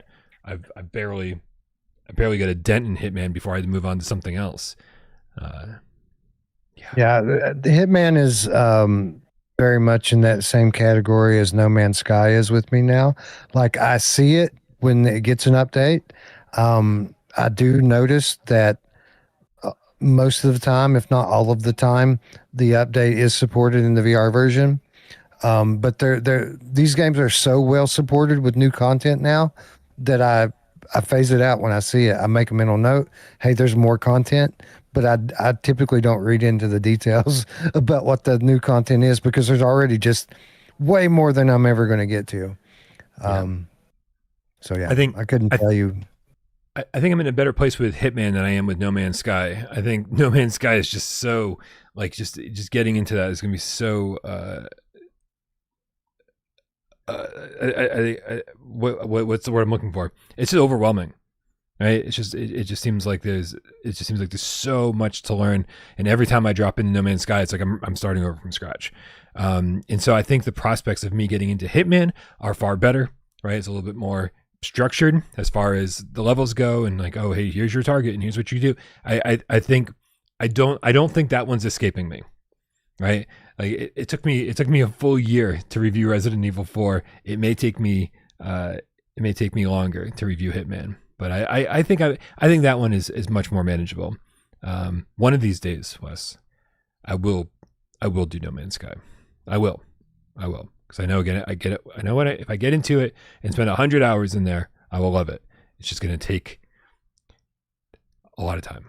So I think we need to make a mental note for ourselves, at least a month ahead of our next debate, for you and I to get in and really give No Man's Sky its time. Because I'm last time we did it, like AJ flat out told me that my 30 to 40 hours in No Man's Sky is not enough time for me to have a proper grip.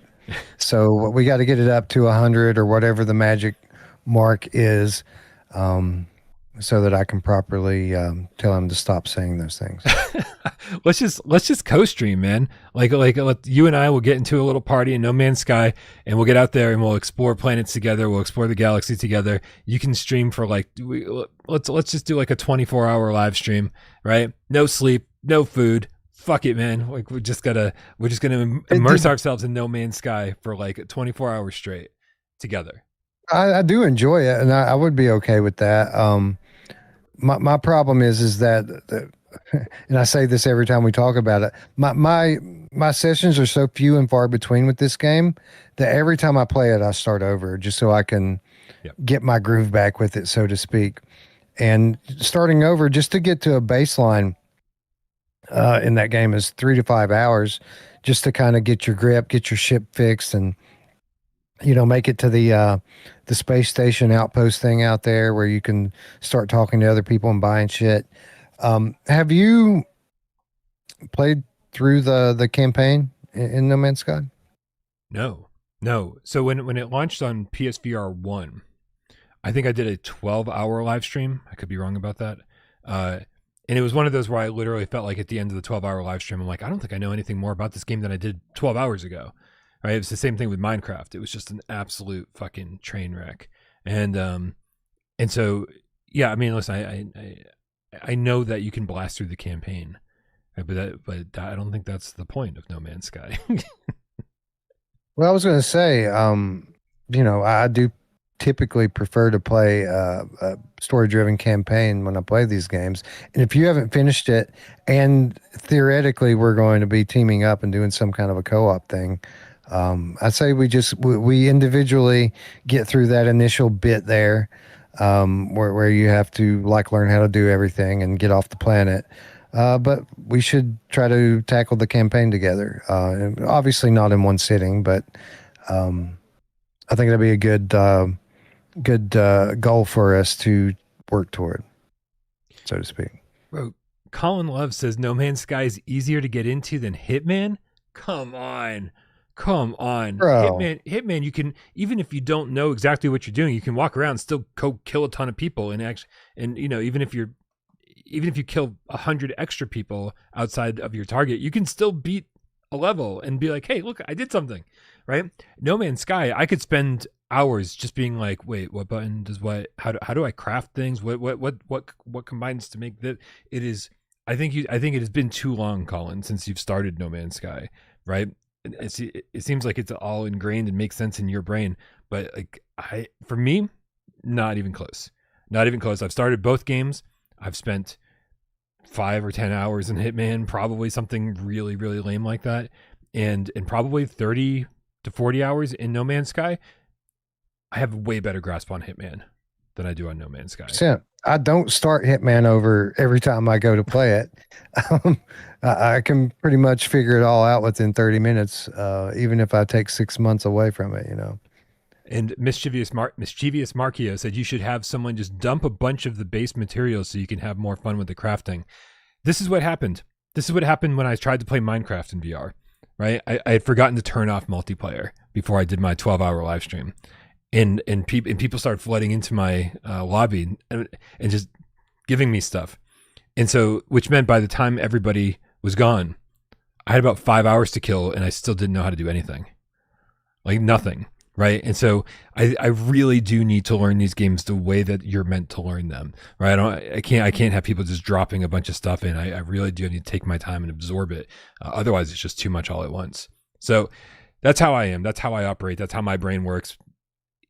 I.e., it doesn't work very well, right? So I think for somebody like me, it takes longer to get into these more complex games, these games with deeper mechanics. It takes me way longer than most people, which clearly is what we're seeing here in the chat.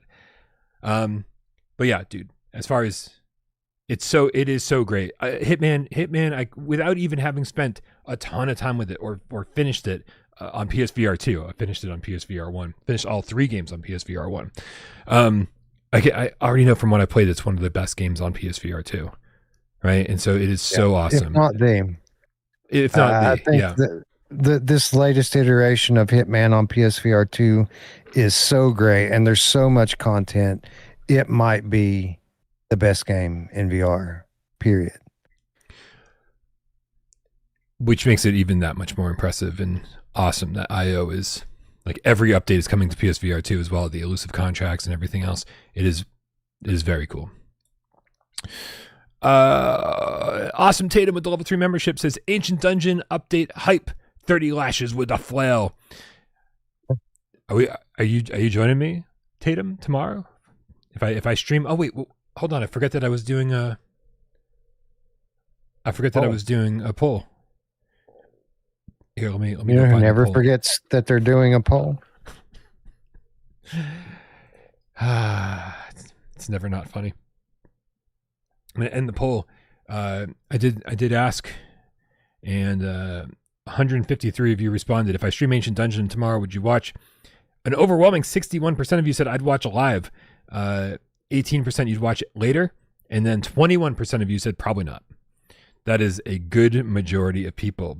Close to 80% of you will watch it, whether it's live or Memorex. That's fantastic. So, Tatum, you joining me tomorrow? You gonna take the day off from work? Right? You gonna take the day off from work? Do Ancient Dungeon with me? We'll see what happens. Comic Book Guy with the 5 quid says, hey, Bryan, is it okay I share another non-gaming fact? And also, if you want to share, do you have any more stories to share that if you want to share any? Is it literally just Comic Book Guy's tips that I can't read? Like, is it literally? This has become a thing. I think he did it on purpose. Hey, Bryan, is it okay I share another non-gaming fact? Yes, it is always okay. And also, if you want to share, do you have any more stories to share that that if you want to share. Okay, listen. This probably isn't what you're looking for, comic book guy. However, on Monday's show, I told the story. Wes, I don't know if you saw Monday's show, but on Monday's show, I told the story about the first time I got pulled over by a cop blasting through this small town at like midnight. I was the only person on the road. I was going like easily 60, 65 miles an hour in a 30, right? Blasting through in my parents' car, blasting music, right? First time I get pulled over is this is the situation. I'm probably 16, 17 years old.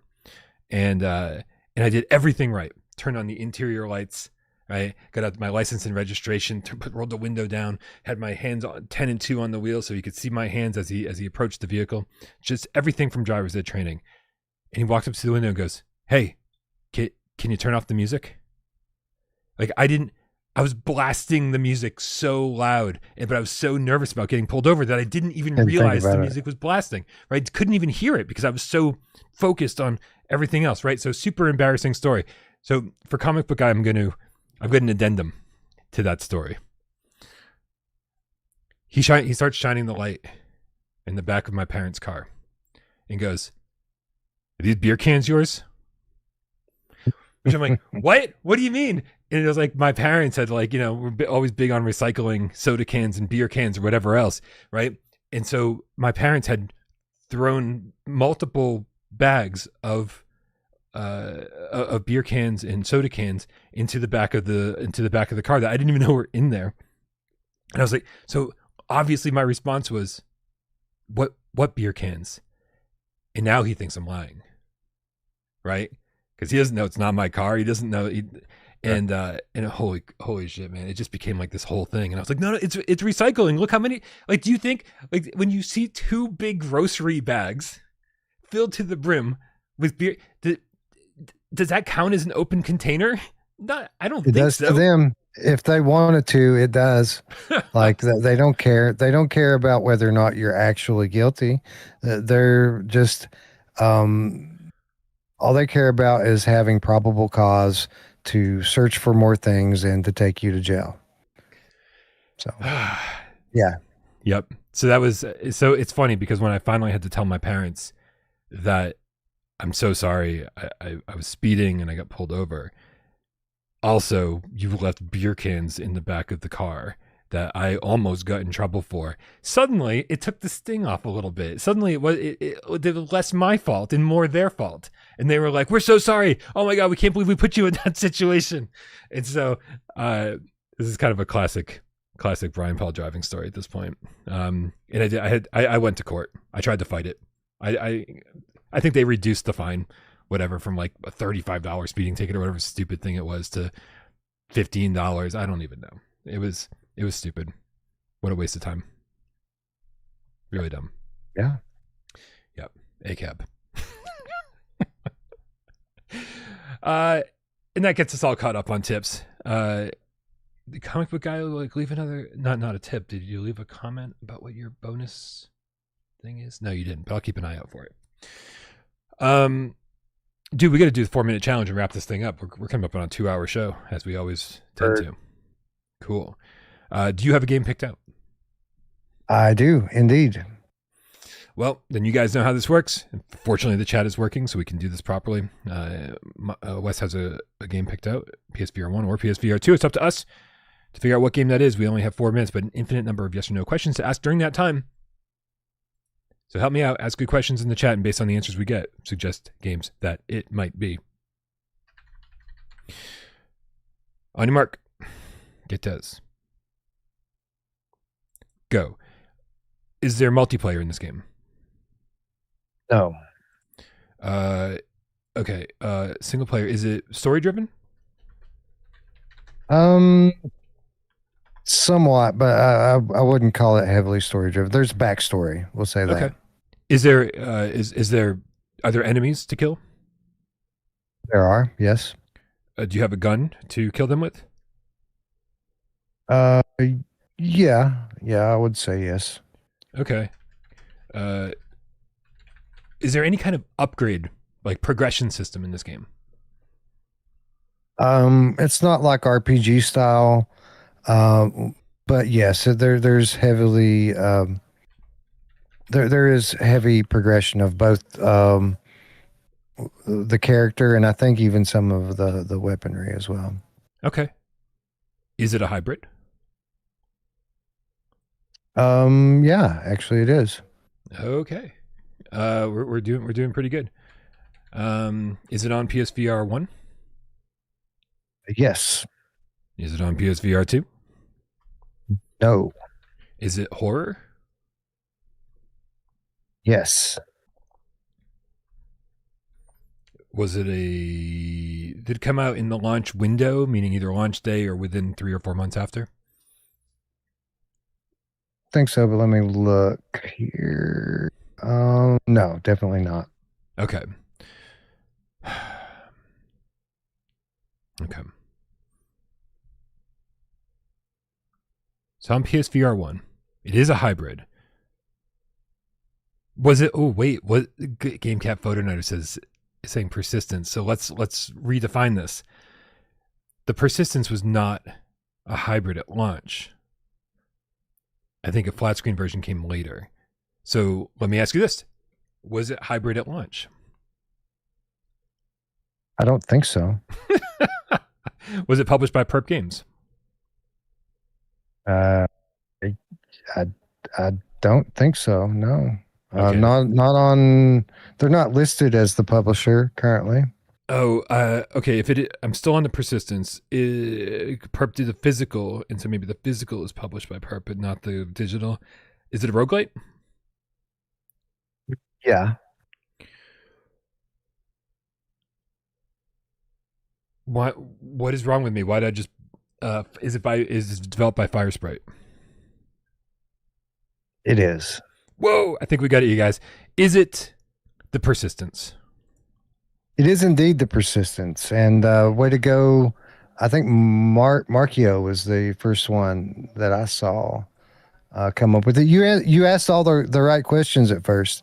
Like I thought you were going to nail this a minute or two ago, but we got there. Congratulations, everyone.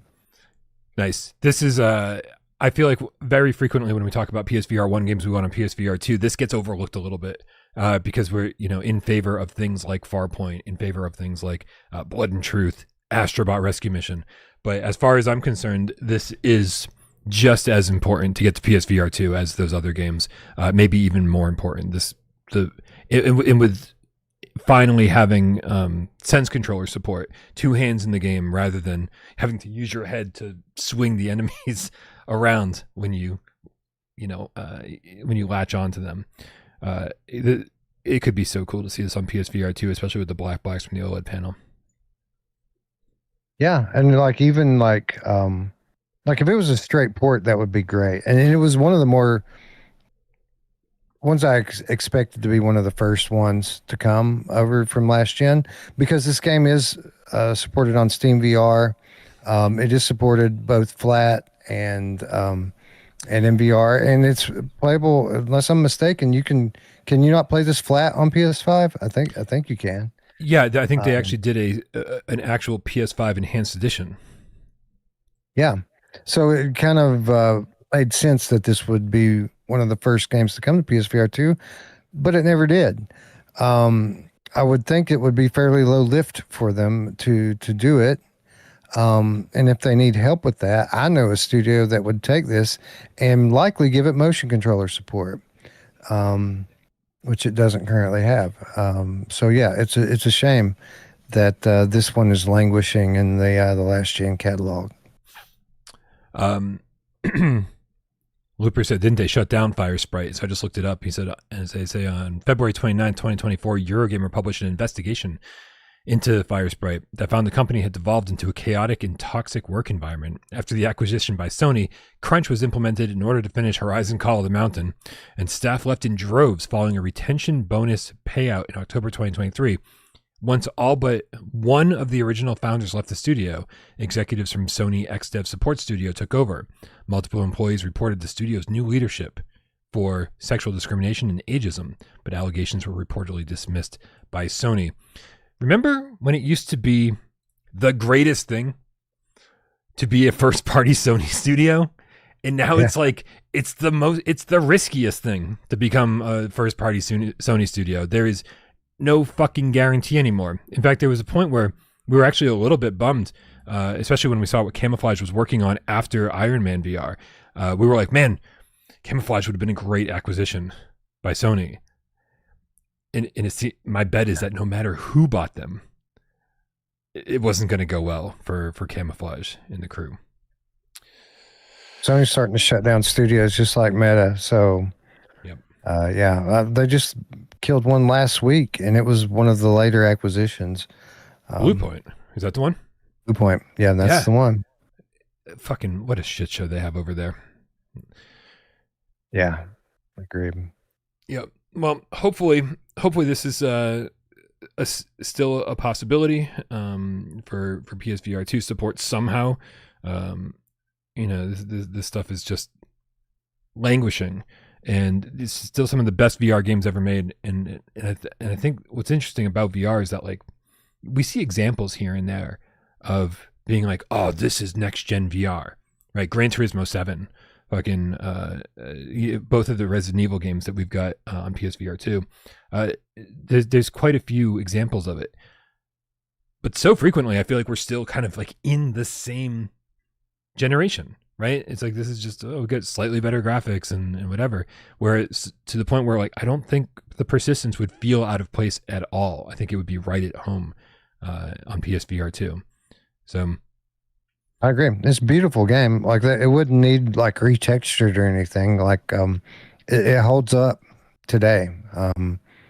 Absolutely. So yeah, a straight port would be good for this. I totally forgot that I had blasted the gamma, and so everything I've been showing since has been way too bright. So, all right, you guys, we gotta wrap this shit up. So thank you everybody for being here. Thanks for putting up with all the craziness in the chat. Hopefully YouTube has got their shit figured out. But it was fun anyway. There's always something goes wrong, whether it's on my side or YouTube side or something. So today was no different. Thank you, Wes, for being here. Anything happening on Virtual Strangers we should be aware of? I think I'm going to start just doing more real-time review style stuff, just like gameplay, live gameplay, and then inviting my co-host to come on and speak with me while I play. Like I still have every bit of the desire that I ever had to do podcasting and episodes on there, but as you mentioned at the top, time goes so quickly, man. These weeks go by so fast, and it's hard to find the time to prepare for a podcast episode properly. And I'm tired of not doing content, so I'm thinking to myself, what's the easiest thing that I could do just to start making videos again? And gameplay is the answer, but I don't want it to just be me. I want to bring my crew with me. I want D to be there. I want Looper to be there. Roots, as he so chooses. And so the obvious answer is just start playing games and invite friends come in. Obviously where we can do co-op, we will. But that's where my head's at right now. Is I just want to get some kind of content on there this week. We'll keep pushing toward that podcast episode, but if I can't do that, then I think it's highly likely that this Sunday or something I'll just go live and play a game. Well, that's really good to hear, man, because I feel like I'm kind of in the same boat as you to some degree, right? Like, I mean, the channel is what I'm doing full time, but there are very frequently weeks that go by where it's just like, oh, I did this week with 3 GAMESCAST. Like, what the fuck happened, right? Like, I don't understand, like, where does the time go? It's like, because I feel like I'm always working on Without Parole stuff, but sometimes it's all like the, like just responding to emails and trying to reach out for keys, or, trying to work out things with developers. And it's just, you're like, where the fuck, an entire day can go by if you respond to every DM and every email that you get. And so sometimes it's that sort of stuff that gets in the way. But sometimes it's a an actual desire to, like, just, if I can, man, to play VR all the time. Sometimes you get a little bit burnt out on it, and I feel like I felt that way a little bit in late December and January, after the chaos that was September, October, November, and even part of December of last year. But I'm just Yeah, it's definitely time, and there's nothing I want to do more right now than play games and go live and talk about them. It's just there's so much going on outside of this, like between work, which everyone knows what I do for a living and how busy that is. But I also have, my sister's children that are living here with me. I've got tons of things that are breaking around my home that require my attention. Um, I've got my dad's estate, which I've been working on the last couple of weeks. And I think we're going to get that settled this week. So there'll be one big thing off my plate. Wow. And then, as I mentioned recently, some of my health issues don't make any of this easier because it's hard to get up and travel around. So it isn't that I just am blowing it off and don't want to do content. It's just finding the time, man. These weeks go too quickly. Um, but yeah, like I said, come hell or high water, I'm going to start doing some kind of content, even if it is just live gameplay. Um, I want to play games, Brian. Yeah, hell yeah, yep. And that's where I'm at too, man. That's why I really want to stream Ancient Dungeon tomorrow, right? Somebody in the chat said just hit. Oh, here it is. Still haven't decided. It says hit the go live button and play. I wish it was that There easy. you go.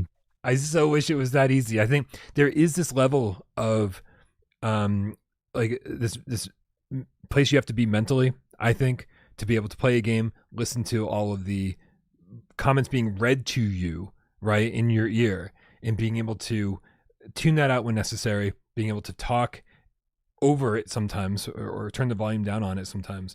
It's and so that's why I actually it just feels like there's a lot of barriers to just hitting the button and going live, right? And so the poll I put on today in today's Discord, today's poll in Discord that I posted was how much do you need to see me on the screen? Right, like when during a let's play, so frequently people have themselves like either green screened or in a little box on the screen. Why? And that's just one more thing, right? That's just one more obstacle. It's like I just don't have a good setup for that right now. The setup I previously had has just completely been torn down, and it wasn't great to begin with. So as far as that stuff's concerned, let me know in the Discord, because again, that's one less barrier keeping me from hitting the button and going live, because that's what we do want to do. We just want to play a game and hang out with you guys. So Yeah. And for what it's worth, like I don't think that that's super necessary for you to be on screen for these games. I also don't think that you need to have every comment read to you in your ear and breaking your experience. The way that I typically deal with that is I just take frequent breaks, and I'll whenever there's a stop in the gameplay, I'll stop for a moment and read a few comments, and then after that I'll just carry on playing. And of course there's commentary the whole time while I'm playing. I'm speaking out loud and giving my thoughts, but it'll allow you to be able to actually enjoy the game and be immersed in it instead of just having constant words spit at you through the headphones. yeah, and I got to wear two sets of headphones when I stream, right? One for the comments to be read through, and one for to be able to hear the audio, right? So another thing, just it's one more thing. It's like sometimes I just use my TV speakers when I'm being lazy, but you can't do that at all when you stream. So anyway, but I do want to get back to it once, and I'd love to have the setup good to go, so I can just click the button and go live anytime I want to. It's about So yeah. glad to hear you're thinking of similar stuff. Thank you, World of Long Plays, who reminds us one more week till Rager. That's right, 1 week from tomorrow, Rager goes live on PSVR2, and looking forward to seeing what everyone thinks of that one. I think, do you have the week to yourself on this one? I don't think there's anything else coming out next week. Not on PlayStation. We have another game coming out on Quest called Peak Rhythm, which is another rhythm game. It's a climbing game. But as far as PSVR2 goes, yeah, I think this is it. I think it's just Rager. Yeah, because I think Iron Guard Salvation isn't next week. It could be, but I think it's the 10th or something. I think it's a little bit little bit later. Here, let me just double I check. didn't read. I've got the email. I just didn't read it. I didn't read. I haven't read many of my messages for the past week or two. Oh no, I got the dates wrong. It's coming out a week from tomorrow. It is March 5th, so it's Rager and Okay. Iron Guard next week. That sounds like a fun week. Good stuff. Indeed. Sweet. All right, guys, go subscribe to Wes and his friends over at Virtual Strangers. The link for that's in the description below. While you're at it, subscribe to AJ, subscribe to Miles, subscribe to my retro channel. Well, I did something over there. Did a podcast with Mike Zeller. So yeah, go check it out. See if it's for you. It's kind of this, but about retro games. We'll be doing a lot more stuff over there in the future as well. But thanks to everybody who supports the channel, whether it's over on patreon.com/withoutparolegames or over here by being a member, or by tipping during the show, or just by fucking being here. We love that you're here. We love that you're hanging out in the chat. And maybe you're sitting there watching the show and not saying a goddamn word. We know you're out there. We love you just as much. Happy West Day, Wes. Happy West Day, Brian. Happy West Day, cats. Have a fun rest of your week, and we'll see you tomorrow for Ancient Dungeon, most likely. Woohoo. Let's go.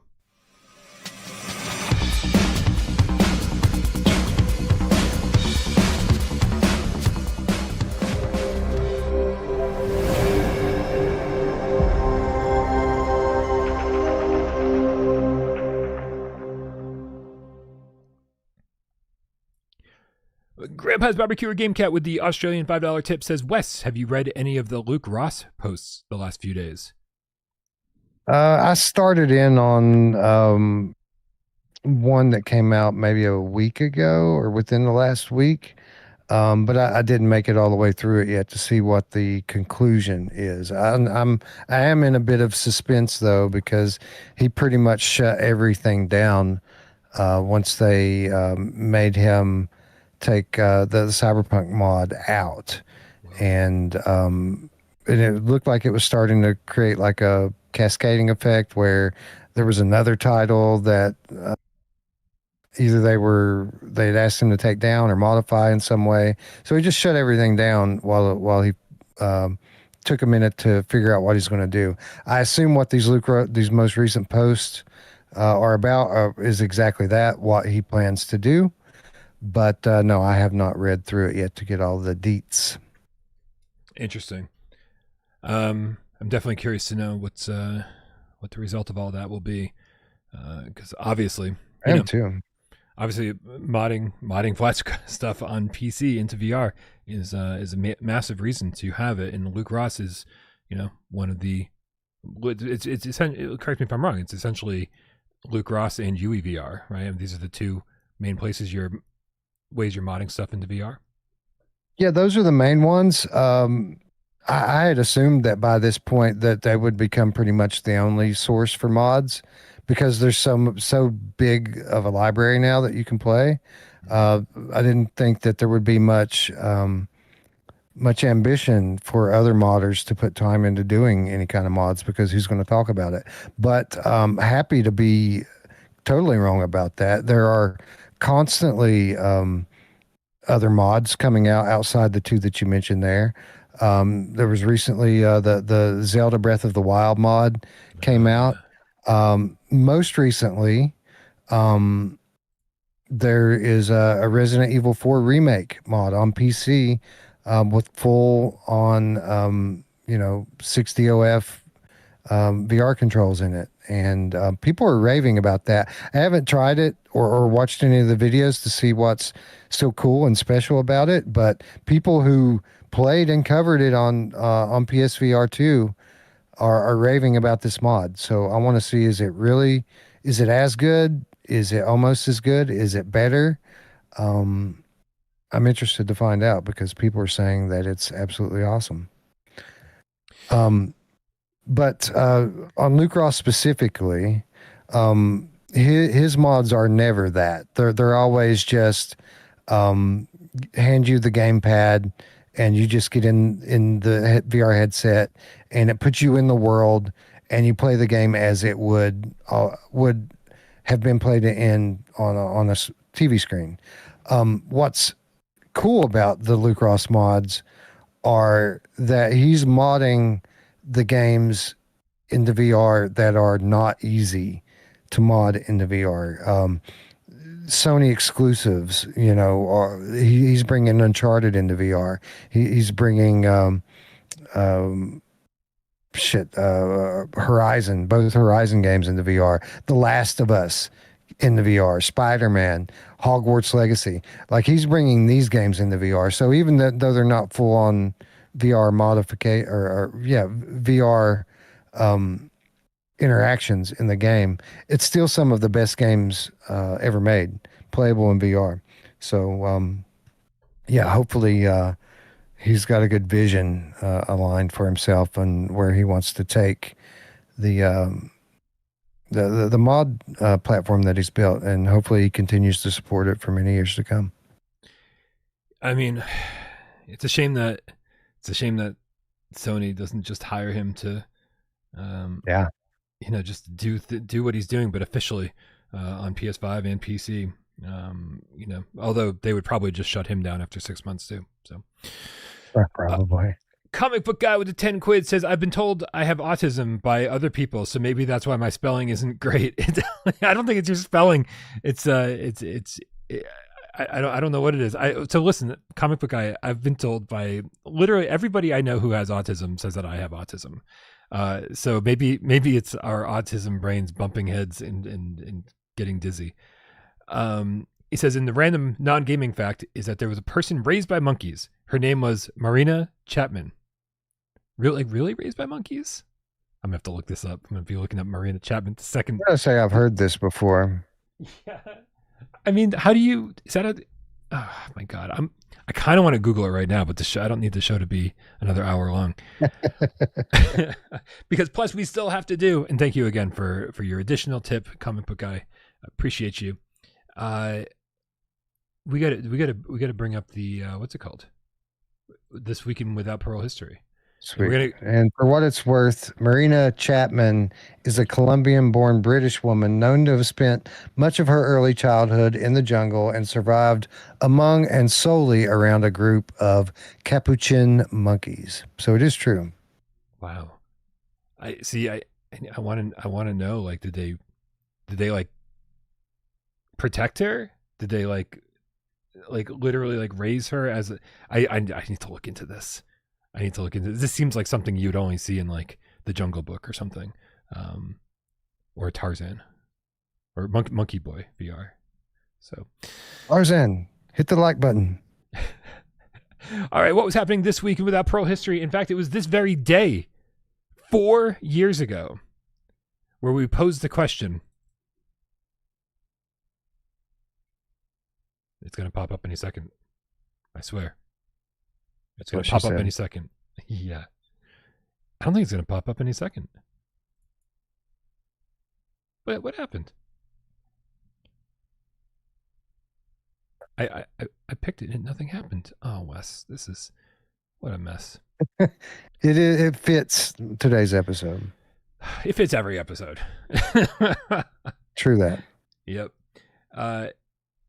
Here it is again. Let's try it one more time. 6 years ago to the day. Did I say 6 years? No, 4 years ago to the day. Here it is. Is PlayStation VR2 the last chance for VR? This is probably the most clickbaity thumbnail I've ever made in my life. There's even a tombstone here that says, "Here lies VR." But I did clarify it with the secondary headline saying, "and a ton of other viewer takeover questions," meaning is PlayStation VR2 the last chance for VR? Was a viewer takeover question. It was not us saying PSVR2 is dead or VR is dead and PSVR2 is the last savior, although it still kind of was. It's so funny. Well, 4 years later, we're still asking the same goddamn questions, Wes. Nothing has changed. VR's been dying since the day it was born. So I think we're kind of finally starting to get immune to that kind of talk. But we did have a very optimistic view of what the PSVR2 generation would hold. And we really thought that we'd be getting a AAA game every 2 to 3 months at a minimum due to the hybrid model, and that this would save VR, so to speak, and really help us cross over. But it wasn't that, and we're not dead. So, yeah. Yep. I don't know who asked the question, but it was a fun one to answer. And yeah, And we're just putting along, man. We're putting along, and maybe VR didn't take off the way that Sony expected, or that we expected with PSVR2. We thought it was going to be like this massive leap forward in terms of mainstream adoption, and it just wasn't. But I think it'll still happen. It'll still happen. We're just gone full circle. This is how we started the episode. Yep. And it still is kind of happening, even kind of the way that we envisioned, only instead of hybrids, it's UEVR and mods that are kind of starting the movement. I very much believe that hybrids will be the end game of what the mods are starting right now. But yeah, only time will tell. Only time will tell. All right, guys. Thank you so much for being here. We love you all. Have a nice night. We will see you hopefully tomorrow for Ancient Dungeon. And if not, definitely Friday for Gamescast Live.